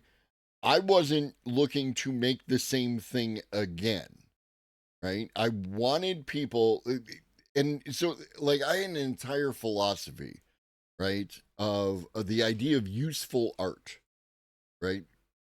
I would make, for instance, tumblers. Like I made a person a tumbler of their favorite author, right? And so that not only could they have their coffee, right, in their tumbler, but they would be interacting with something visually interesting and hopefully promoting creative ideas and improving their day and everything else. And it's individual, right? That was always like, I wanted art that was not only, because there's a thing that happens when you buy a piece of art and you put it on your wall, and you've probably done this, it vanishes after a certain amount of time, right? It just fades into the background. It's just always there, and you don't look at it anymore. The idea behind it having useful art that was like a tumbler is that you're going to interact with it and you're going to observe it every time you pick it up. So it's not going to fade into the background, right? That kind of thing. I wanted people to interact with art more. And originally you could do that on Etsy. But Etsy, over time, wanted to be competitive with drop shippers, right? They didn't want one-off individual items. They wanted something that you could produce multiple versions of. They wanted you to incorporate the shipping costs into your price so that you could offer free shipping. They wanted you to do all these things. And again, I don't necessarily have a problem. The print on demand fashion field, I think, is significantly better than the fast fashion or even like regular fashion, right? Producing a whole bunch of items that could, go through the process and eventually be like thrown away or whatever without being sold. Like that just ends up in the landfill. But having like, I don't know, 500 t-shirts in the warehouse just sitting there waiting to be printed on, and when somebody wants one, they buy it and then you print it, you ship it to them. That to me sounds better. You know what I mean? Anyways. This is not just a ChatGPT problem. Sycophancy is a common feature of chatbots and humans. A 2023 paper by researchers from Anthropic found that it was a general behavior of state-of-the-art AI assistants, and that large language models sometimes sacrifice truthfulness to align with the user's views. Many researchers see this phenomenon as a direct result of the training phase of these systems, where humans rate a model's response to fine-tune the program's behavior. The bot sees that its evaluators react more favorably when their views are reinforced and when they are flattered by the program, and shapes its behavior accordingly. Waiting for that to trickle down to Jesus Christ, Elron. 3D print machine to order rather than kept stock on shelves. Yeah. Yeah, no, like I got it. I got some of it, but like those last two words in the first part before the semicolon, you broke me. You broke me. But yes. That isn't like ideally, you would do 3D printing of a thing out of something that is either easily recyclable or biodegradable, right? So that if you get something that you don't necessarily need, or let's say you 3D print a cooking spoon, right? Assuming it's safe and everything else, right? Like it's okay to do this kind of thing, right? And then that cooking spoon, breaks for some reason, right? You go to close the drawer on it and the head is sticking out and it snaps off, and Now it's broken. Being able to just either recycle that back into the machine in some way, or to have it be biodegradable plastic that you could, just put into the composter, that would be superior to what we have now. Oh yeah, I mean, if we could just get rid of IP rights, I think we would see a tremendous improvement. But we're some distance away. What up, Tanker? Consolidation of information leads to consolidation of power. Absolutely, absolutely. Break the walls down. Break the walls down. Share the knowledge. Share every piece of knowledge you can. The specific training process that seems to produce this problem is known as reinforcement learning from human feedback. It's a variety of machine learning, but as recent events show, that might be a bit of a misnomer. Reinforcement, or RLHF, now seems more like a process by which machines learn humans, including our weaknesses and how to exploit them. Yes, chatbots tap into our desire to be proved right or to feel special. Yes, right? And that's why. That's why, right? Like, I don't want to be the philosophy of the channel. I don't want to be right. I want to be correct.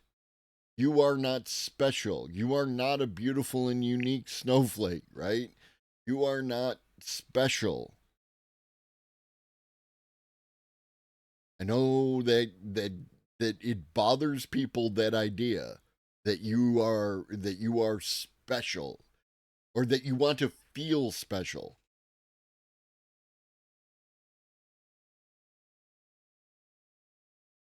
You're not special. I'm not special. Another person could be right here doing the same kind of thing. What up, Text Elliot? Fight your mom.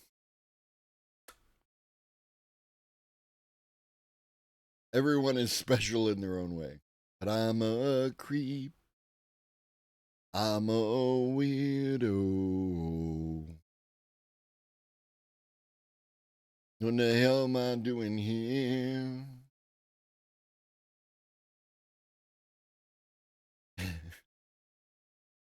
The Globus. Where the fuck was I? Reading about sycophantic AI, I've been struck by how it mirrors another problem. As I've written previously, social media was imagined to be a vehicle for expanding our minds, but it has instead become a justification machine, a place for users to reassure themselves that their attitude is correct, despite evidence for the contrary. Anybody have an idea what created? Whoa. The internet is worse than a brainwashing machine. That just happened. Oh yeah. It's the non-underlined hyperlink. Mousy! So fucking special. I wish I was special. But I'm a creep. I'm a weirdo. Yeah. In case you didn't know, it's a profit motive, right? We talked about this yesterday. Profit motive, enragement, engagement, keeping you on the website, as opposed to being social media, right? But this person is not touching on that for some reason. I wonder why. Doing so is as easy as plugging into a social feed and drinking from the fire hose of evidence that proved the righteousness of a given position, no matter how wrong-headed it may be. AI now looks to be its own kind of justification machine, more convincing, more efficient, and therefore even more dangerous than social media. Social media is not dangerous. The usage of social media in an effort to drive profit motive is dangerous. It's very specific. People who just hand wave social media as like, hi. People who just hand wave social media and they're like, oh, social media bad. Again, why is social media bad? If you're not asking why, then you're not looking for an answer. You're looking, I don't know, for justification to validate your hatred of social media. Right? Even that dipshit who made that movie, The Social Dilemma, right? That docudrama or whatever you want to call it. The problem is identified within the docudrama of what's wrong with social media was that Facebook capitalismed wrong, right? It's not seen as the inevitable outcome of the advertising, the advertising engagement profit motive medium. Like, that all that thing is going to lead you to Facebook. It's no, they just did it wrong. They just did it too hard. They need to not do it that hard. And then everything would have been fine. What up, Minnie? Oh no, you have, I mean, your appearance here is appreciated. It's not required. Archival process might have caused the hyperlink to be invisible. Yeah, probably. I'm not like, I'm not calling out the Atlantic or whatever for that. I have other things to call them out for. I met a woman who believed that Michelle Obama was a man. Yeah, that's a whole fucking thing. Vladimir Putin is one of the most famous purveyors of that particular trope. She then went on to explain how Vladimir Zelensky owned the 3 most expensive yachts in the world. Yeah, well, call them out anyway. Well, T1 will always validate me for going after somebody, so I know that T1 got me. No one else got me. This is effectively by design. Chatbots have been set up by companies to create the illusion of sentience. They express points of view and have personalities. You're one of those. OpenAI reportedly gave GPT-4o the system's prompt to match the user's vibe. These design decisions may allow for more natural interactions with chatbots, but they also pull us to engage with these tools in unproductive and potentially unsafe ways. Young people forming unhealthy attachments to chatbots, for example, or users receiving bad medical advice from them. Yeah, if only we, educated people better. Maybe that's a solution.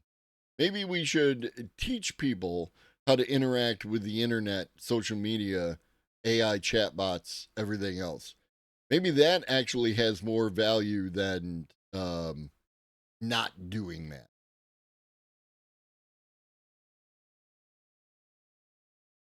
OpenAI's explanation for the ChatGPT update suggests that the company can effectively adjust some dials and turn down the sycophancy.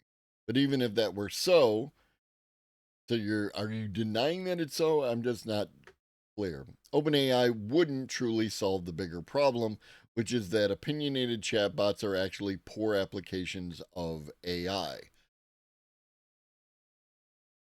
Yeah, maybe. Alison Gopnik, a researcher who specializes in cognitive development, has proposed a better way of thinking about LLMs. These systems aren't companions or nascent intelligence at all. They're cultural technologies, tools that enable people to benefit from the shared knowledge, expertise, and information gathered throughout human history. Okay? Just as the introduction of the printed book or search engine created new systems to get the discoveries of one person into the mind of another, LLMs LLMs consume and repackage huge amounts of existing knowledge in ways that allow us to connect with ideas and manners of thinking we might otherwise not encounter. In this framework, a tool like ChatGPT should evince no opinions at all, but instead serve as a new interface to the knowledge, skills, and understanding of others. Maybe, right? I'm not against the idea expressed there. I just don't know, like,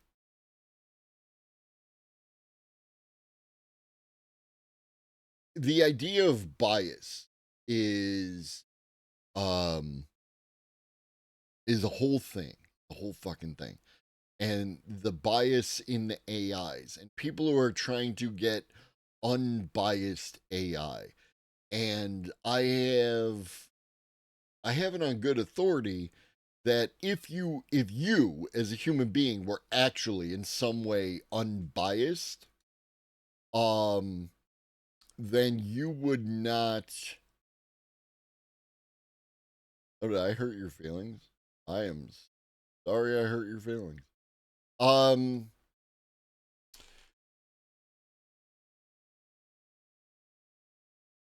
If you're unbiased, you're incapable of learning anything. You know, that kind of thing. And often what people mean when they talk about unbiased or a lack of bias, especially in the models, is that I want a centrist bot, right? I want a bot that's going to take the middle position between two conflicting opinions. If that is what this person who wrote this article is advocating for, that's way more harmful than I don't know if it's way more harmful than sycophancy, but I could say it's just as harmful as sycophancy, right? There are certain center points between two conflicting opinions that are not one that you would want to take. Right. Like, that's unacceptable. You know what I mean? Not everything has a center point. Not everything should have a center point.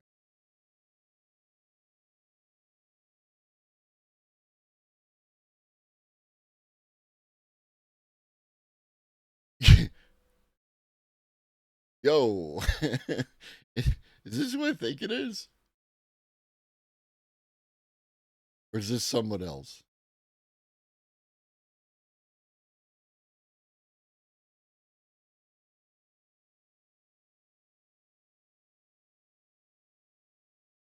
It's someone else, right? This is a different guy.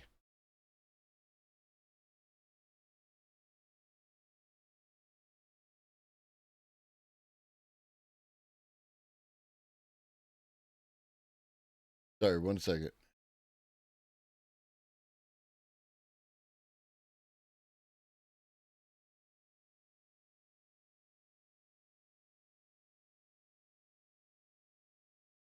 I mean, obviously they're related in some fashion because they share the same last name.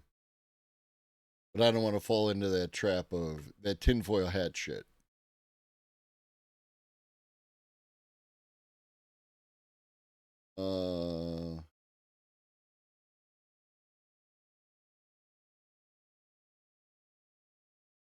Is yeah. Oh, it's seventh cousins once removed through their shared ancestry with Sarah Hamlin. Okay. So no. All right, good. Good. We're good.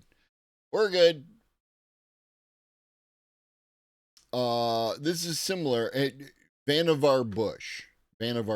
Obviously checking to see if we are related to Vannevar Bush is related to the Bush of the presidency, whatnot. It's similar to the original vision of the web, first conceived by Vannevar Bush in his 1945 Atlantic article. As we may think, Bush, who oversaw America's research efforts during World War II, imagined a system that would allow researchers to see all relevant annotations others had made on a document. His Memex wouldn't provide clean, singular answers, that it would contextualize information within a rich tapestry of related knowledge, showing connections, contradictions, and the messy complexity of human understanding. It would expand our thinking and understanding by connecting us to relevant knowledge and context in the moment in ways a card catalog or a publication index could never do. It would let the information we need find us. Gopnik makes no prescriptive claims in her analysis. Great, I love people who don't make prescriptive claims. But when we think of AI in this way, it becomes evident that in seeking opinions from AI itself, we are not tapping into its true power. And take the example of proposing a business idea, whether a good or bad one. The model, whether it's ChatGPT, Gemini, or something else, has access to an inconceivable amount of information about how to think through business decisions. It can access different decision frameworks, theories, and parallel cases, and apply those to a decision in front of the user. It can walk through what an investor would likely note in their plan, showing how an investor might think through an investment and sourcing those concerns to various web available publications. For a non-traditional idea, it can also pull together some historical examples of when investors were wrong, with some summary on what qualities big investor misses have shared. In other words, it can organize the thoughts, approaches, insights, and writings of others for a user to in ways that both challenge and affirm their vision without advancing any opinion that is not grounded and linked to the statements, theories, or practices of identifiable others. I have no problem with this. I like this a lot, right? But again, the fundamental issue that you're going to run into is, well, how do I make money off that? Right? How do I make money off that? You can already get something.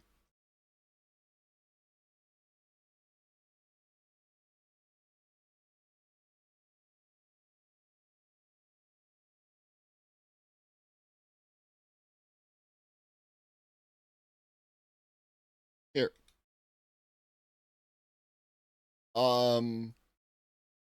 So another person asked me about using AI as a writing assistant, right? And so I recommended, a tool to use and like that, but also like, you're a prompt engineer and a writer. Craft me a series of prompts for writing a book from scratch and create a generic step-by-step list.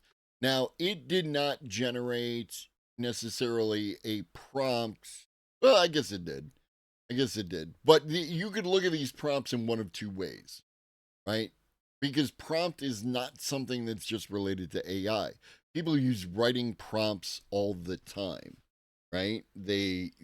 Writers will use a prompt, artists will use a prompt in order to like stretch their legs, right? Like to try new and interesting things. And like that's what it did. It didn't, right?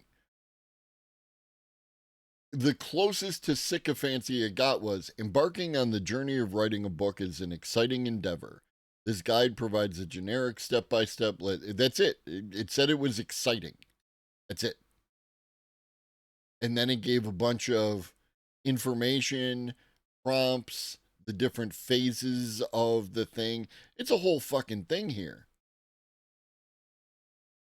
Right? And you could just do this. The AI gave you a structure.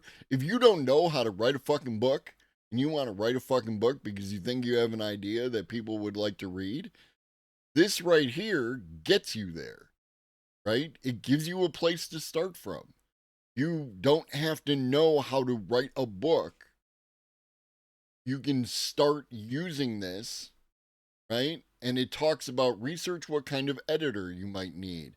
Once you have an editor, what materials will they need? Read your manuscript one last time, very slowly. Try reading it backwards, sentence by sentence, to catch typos and grammatical errors. Jesus Christ. Right? People in the news who put articles on the internet need to do this shit. So this already exists, is what I'm saying, to an extent. It's all how you interact with the models. Early iterations of ChatGPT and similar systems didn't merely fail to advance his vision, they were incapable of achieving it. They produced what I call information smoothies, the knowledge of the world pulverized into mathematical relationships, then reassembled into smooth, coherent sounding responses that couldn't be traced to their sources. This technical limitation made the chatbot as author metaphor somewhat unavoidable. The system couldn't tell you where its ideas came from or whose practice it was mimicking, even if its creators had wanted it. Often humans can't either, because your skills, such as they are a collection of various applications. You might know who taught you a particular thing, right? Like so and so taught me about this and it was very impactful. Great. The vast majority of skills that you have, you can't trace them to their origin point because it didn't matter. Right? You know that you might know the teacher who taught you the importance of the way that you, I don't know. I don't even fucking know.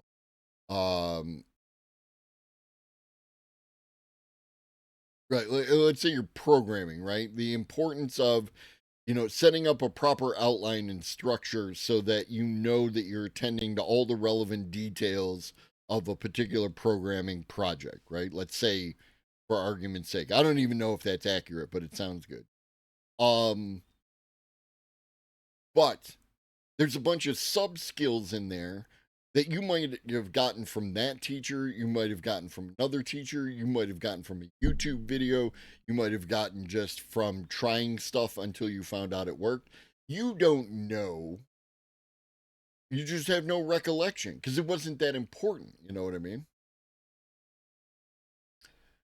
Literally writing a book right now, I used AI only to name the characters. There you go. I know that different people have different views on how much you can and should use the AI, right? And some are absolutely against it. I think a more nuanced position is the way to go, right? If you're concerned about losing your chops let's speak specifically to writing. You're concerned about losing your ability to generate, those kind of things. You can still use the AI for like names, right? For name, you could ask the AI to give you some names, and like that. And use whatever the AI gives you as a starting point for what you create with the names. In the same way that you might ask a friend, a person that you know, right? You could just add, you got a good friend and you say, I need 15 elf names for the elf lords of wherever the fuck, right? You're writing a fantasy book, it's got elves in it. I need 15 elf names.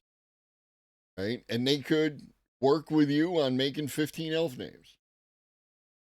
You can use the AI in that same way. I need 15 elf names to do the thing. And then you're going to look at those. I mean, fuck it, dude. Like it's really I am writing a fantasy story with elves. I need 15 elf examples. And I think this is a shitty prompt. I'm just busting it out. I don't ask my friends anything ever. I just take the drug from Limitless and Vibe. Fair. I can't say I wouldn't do the same thing. Maybe just phone the National Elf Service instead. There's that. I only care about whether the person that provides the AI content is verified the information is correct. That's where I stand as well. I don't care if they spent 5 minutes prompting or 2 years creating it by hand. I care about the content and it's relevant to me in that moment for what I need or doing. Right. Like I don't even give a shit about like behind the scenes of a movie. Very rarely do I care about it. Like it was interesting that in Avatar he had the thing that he could like, you know, do the shit in real time and see the whole fucking thing, you know. That was kind of cool, right? And there's little things here and there. But I know people that's what they, you know, they not only want to watch the show, but they want to know all the intimate details of the show and everything else. For me, that always, you know, damages the suspension of disbelief, right? Like there are no elves as far as we know. And therefore, you know, seeing the actor not in the elf makeup puts it into the content. Well, that's a dude in elf makeup as opposed to being a fucking elf. You know what I mean? So Thranduil, a classic name meaning vigorous spring, often associated with royalty. So this sounds like it might be dipping into some Tolkien, right? Phalar, a name with a smooth flowing sound suitable for graceful elf. Luthien, right? Like, and you don't have to take any of these, but it gives you a place to begin with, right? Sylvandor, right? Implying forest land, right? So maybe it's Sylvan Lyra, right? I've got Sylvandor and Lyra right here. So Sylvan Lyra. I like that. That to me sounds like the character I'm trying to create. Boom, done. Nothing is lost. Nothing is hurt. You're still using your creative things. It's only if you like take, you know, okay, these are my 15 elves. Boom. Then you can make an argument that some kind of creative juices are lost. But if you just look at this like any other thing, any other tool that just gives you a starting off point, you know what I mean? I'm not, and I'm not forcing anybody to use the thing. I'm just saying that, like, to claim that there is some kind of, you know, like moral value with not using the tool because it's going to damage your creative, that's just incorrect. Right? It, like a creative prompt tool, whatever, is just another thing. Just another thing. I took some classes on leather working, right? And one of the things that the dude said is like go to or on the internet, like not I mean if you can physically go someplace great, but go and look at like, you know, churches and castles and shit like that on the internet, right? And see the shapes, right? Because there's all sorts of different architectures. And then you're going to look at those things and you're going to fucking copy them. And then by copying them, then you can begin to work those things in a way that works for you. You know? But you're going to directly copy the thing that you see and use it as a jumping off point. Because it's significantly harder to just stare at the ceiling and try and come up with creative ideas.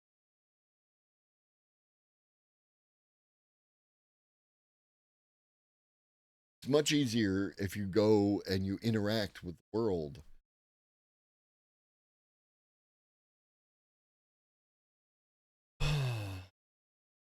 I would propose a simple rule. Well, since you don't matter, your rule doesn't matter.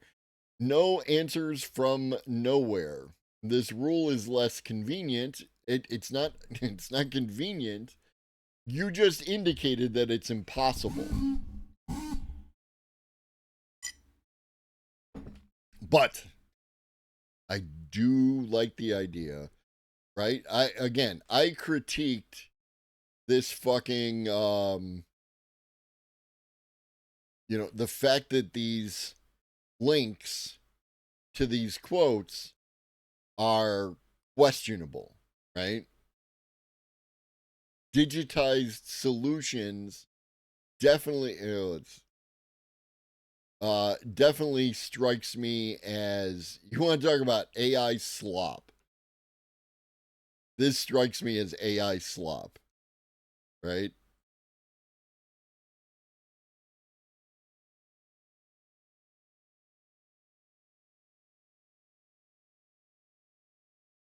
This is a collection of top 10 list contained in a website.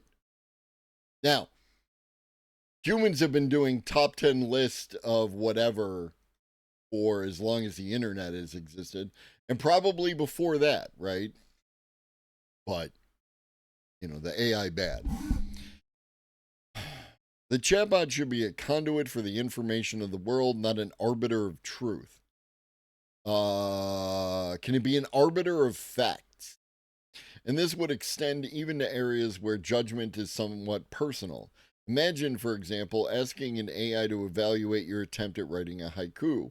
Rather than pronouncing its opinion, it could default to explaining how different poetic traditions would view your work.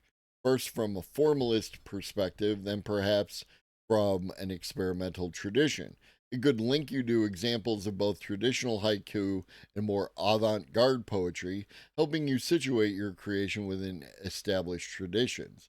In having AI move away from sycophancy, I'm not proposing that the response be that your poem is horrible or that it makes Vogon poetry sound mellifluous. I am proposing rather that an act like an opinionated friend, AI would produce a map of the landscape of human knowledge and opinions for you to navigate, one you can use to get somewhere a bit better. Better is subjective. But, like, I'm not... I meant to say yesterday, I'm going to my first local AI meetup this Friday with real people in meet space. Looking forward to it, as we'll probably touch on some of these subjects. Yeah, let us know if you're willing to, how it went and all that good stuff. Have fun, of course. So yeah, like, I'm not against this idea.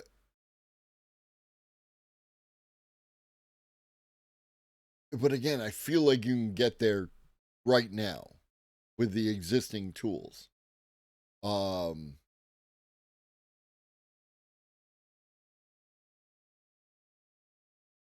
Imagine, for example, asking an AI to evaluate your attempt at writing a haiku. So then, what this person is asking for is that instead of, like, doing what I asked it to, it should Google it for me. And that is my concern, right? Like, this takes the assumption that the internet as it currently exists is a value neutral landscape of facts. And that's not the case, right? Because if you Google, like, how can I rate my haiku?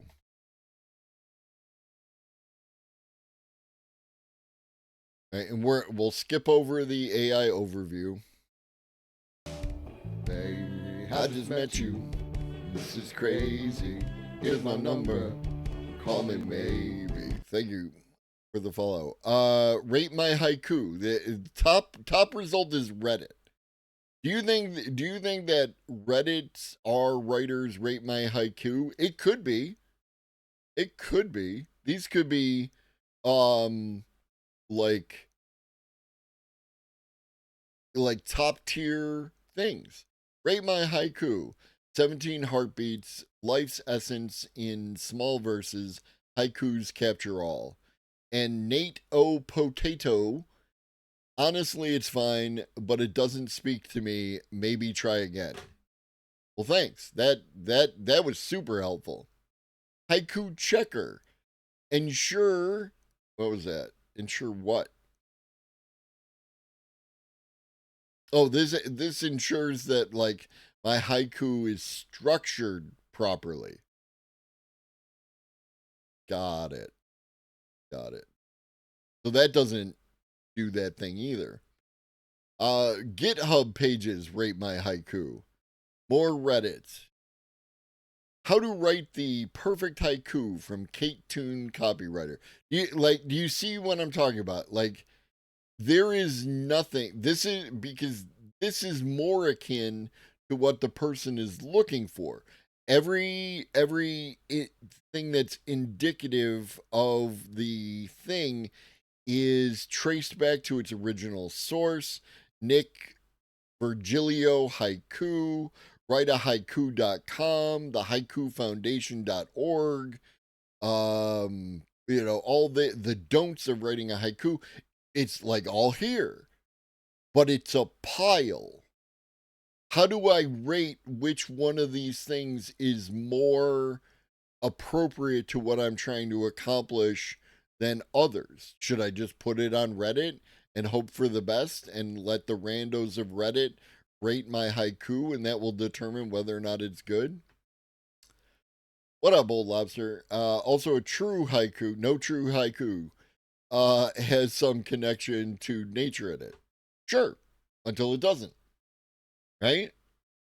Because the thing about rules is you have to learn all the rules so then you know how to break the rules. Because if you're not willing to break the rules, then you won't innovate. Right? If we all just follow the rules of haikus, no one will do new and interesting things with haiku. We'll just eventually, on a long enough timeline, accumulate all the 575 collections of syllables that you can do in the universe, and then that'll be it. We solved haikus.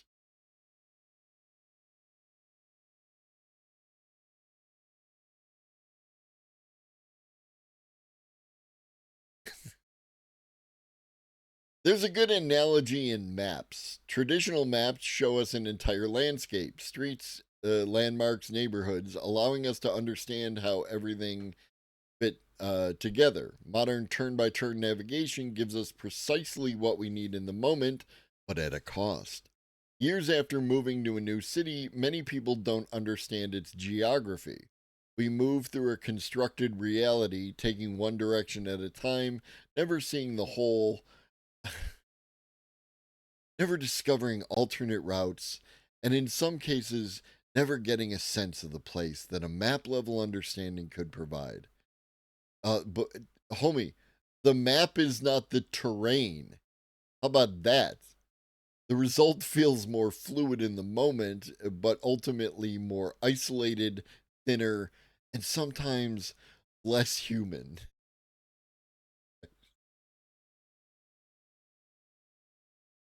Well, conceivably, Hydrant, on a long enough timeline where we did all possible combinations of a 575 syllabic construction, we would solve haikus, because that would be all of them. And there is some value to someone in that, even if not for me. For driving, perhaps it's an acceptable trade-off. Anyone who's attempted to read a paper map while navigating traffic understands the danger of trying to comprehend the full picture journey. But when it comes to our information environment, the dangers run in the opposite direction. So there's a good analogy in maps, even though you're saying that the analogy doesn't actually work for what you're trying to accomplish. Jesus Christ. Have someone else read your article before you publish it. What up, Joint Specialist? People have been geographic dumbasses way before GPS. Absolutely. And again, the map is not the terrain, right? Having a map level understanding of an area is, well, do you have an actual on the ground? Do you understand the grade of the particular hills and how they adjust, weather patterns and runoff? Like, well, then you don't have a real understanding of the terrain that you're operating in. You just have a map level understanding. What value does that bring? It's like maps, but not really, you know? I'll just say that I don't agree with this case. Whoop. I didn't. I missed. I'll just say I don't agree in this case. Rules help us classify things, and if you break a particular rule while you have made something new, you have not made the previous thing. Baseball isn't cricket, etc., etc. Yes, yeah, and I agree. I do agree, right? Like that. But now we're getting into like the philosophical nature of things. Celtic was talking. I'm pretty sure it was Celtic yesterday, talking about how genres don't actually exist, right?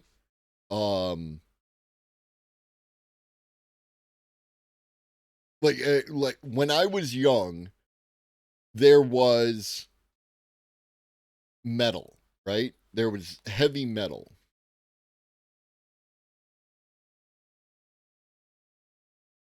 And that was it. It was Celtic. Okay. And that was all we had. And then we started to get thrash and speed metal and thank you, Michael. Blampires. The fucking Blampires, right?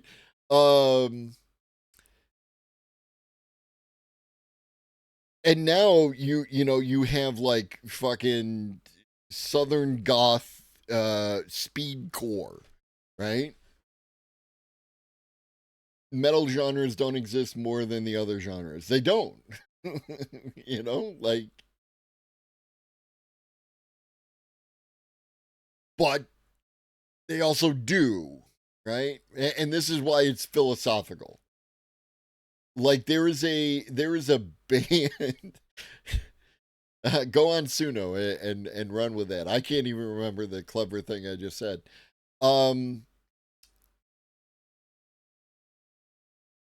Like to Old Lobster's point, having some kind of fuck you, Michael.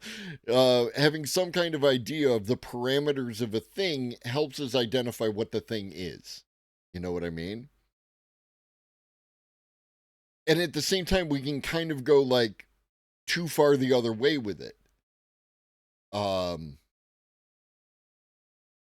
But again, this has nothing to do with AI or anything else. Like, does anyone know what the name of the flexible pipe that attaches to the water tap to the tank on your toilet, right? Yeah, exactly, Old Lobster. Does anyone know what that is called? That flexible pipe that goes from the water tap, the water shut off to the tank on your toilet. Anyone want to hazard a guess? Because everything does, in fact, have a name.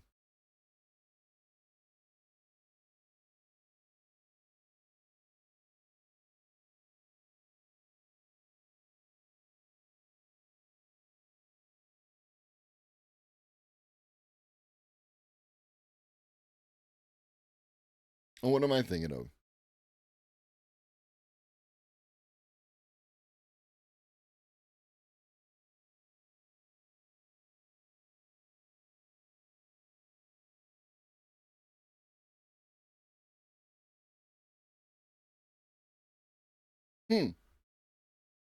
I think I just transitioned from one reality to another. Because now it's referring to this. What I was trying to get to is the ball cock. Also ball tap or float valve. Oh, there was a little bug crawling on me. Hello, little beetle.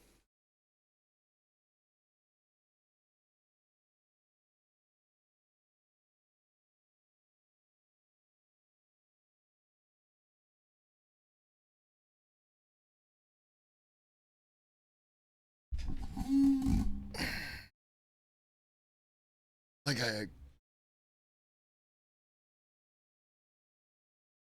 I'm having one of those moments because I like I 100% show because I was referencing this point the other day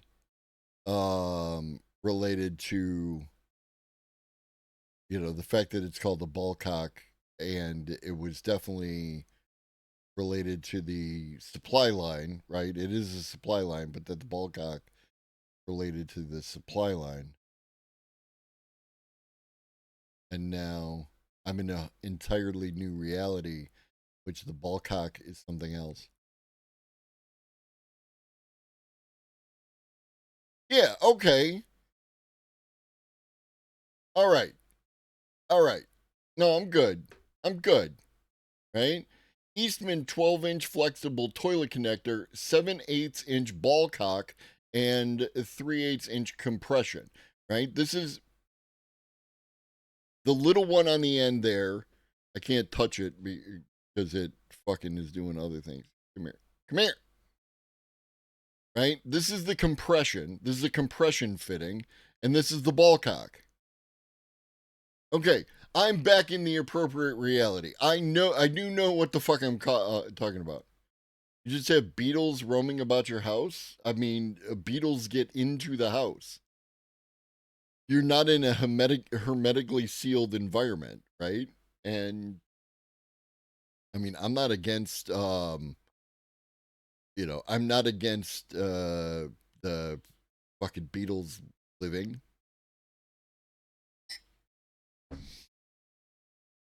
So yeah. All right. So this is what I was thinking of, right? But yes, to what Matt's saying, I think that this is referring to the fact that it fits into the ball cock. The ball cock is what extends out the bottom of the tank. So the fitting was what I was thinking. It's called a ball cock. Have fun. Go look at all the fun plumbing. This is the ball cock repair cap kit. Are ball cocks hard enough to hit someone? I want ball and cock torture. It's entirely up to you.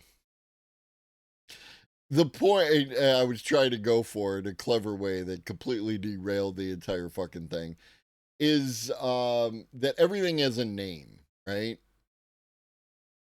Like I will refer to when I'm talking about house construction, right? I will refer to a bunch of things as cross members. Because broadly speaking, a thing is a cross member, right? But it could be a joist, right? Everything has a name, and the more you know. What up, Celtic? We were just talking about you. And yeah, this is like credit to this discussion to Celticness is because like it's that balancing point between discussing that everything has a particular name and that the names can confine, and therefore every gaming oh fuck yes, the elders love to refer to everything as a fucking a Nintendo. What up, Holiday? This is a raid from Lenny. Shout out, Lenny.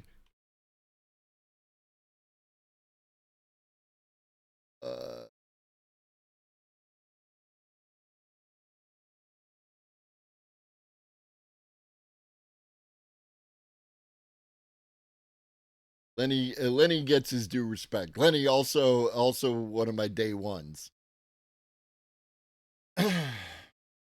So like there is something to be balanced, right? Like on one hand, being able to use words to refer to something allows me to communicate stuff to other people, right? Like if I can provide you with a specific example, like a haiku, it should be 575. It should, as Old Lobster point out, in some way refer to nature, goes back to the historical nature of where haikus come from, and the people who created it were like doing a particular thing. So like there is value in that. And there's also value in understanding that the rules can and often should be broken, right? Like again, my classic example is something like what's his name? Frank Zappa, right? Frank Zappa played a bike, right? Like there are is a bike an instrument?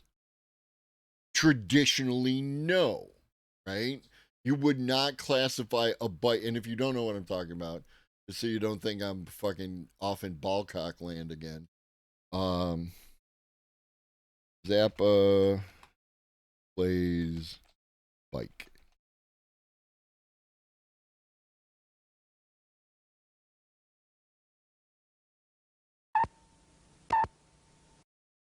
The presentation did you use?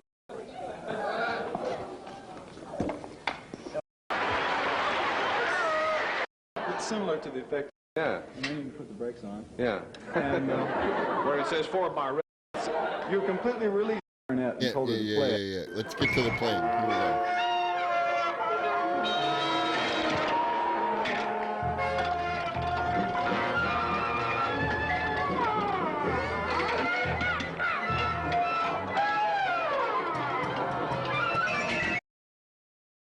Okay, Frank Zappa. Oh, you can't. Sorry.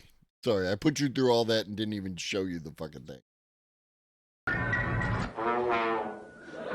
Are we on?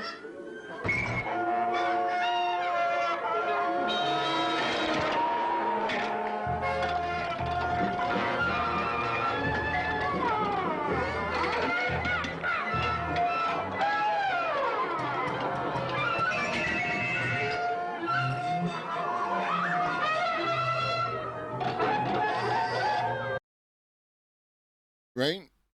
So, muted? It wasn't muted. It's quiet and it should be. You were muted. So, like, is this an instrument? No. Right? Like, there's no one who's, go get the instrument and there's a bike there. Nobody's bringing you back the bike as the instrument, right? But here is a person who creates music who's playing a bike. You know what I mean? Now, is this good? I would never, like, I'm sorry I had to listen to it this time. Do I appreciate the fact that Frank Zappa exists? 100%.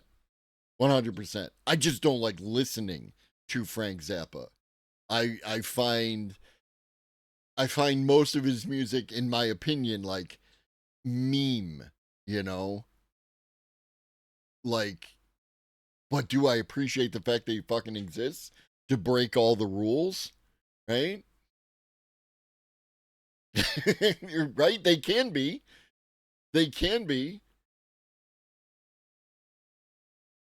And it all depends. If you like Frank Zappa, if you like the music that Frank Zappa creates, then no, you want Frank out there breaking the fucking rules and creating new and interesting things that don't necessarily like jibe with whatever it is that you're trying to, have in the world.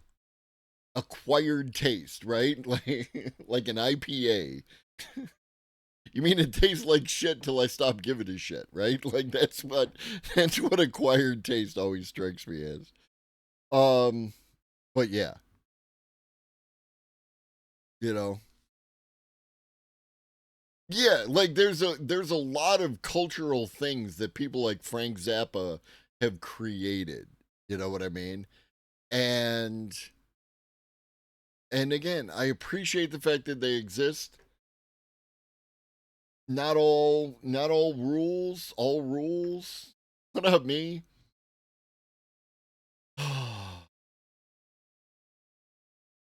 We had a fun time today. We talked about ball cocks and all sorts of other shit. Stick around for the raid. We're gonna raid out now. It's about noon. I got stuff to do. I'm going to try to be back this evening and get some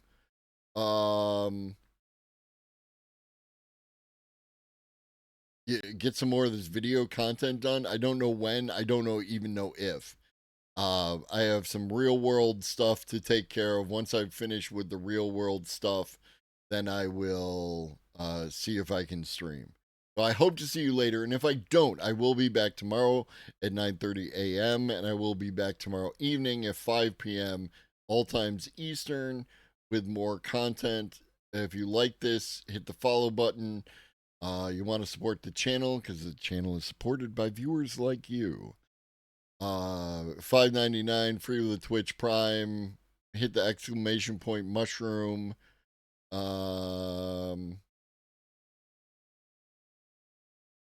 Near.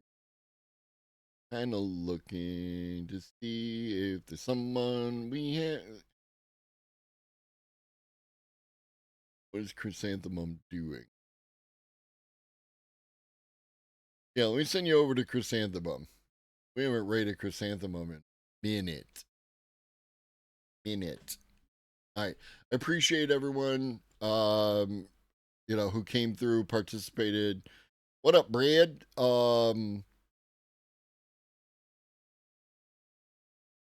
Yeah. Brain broke. Brain no work good now. Go bye-bye. In the meantime, drink your water, eat some food, take your meds if you forgot, and always remember that Shaggy loves you. So do I. Be great.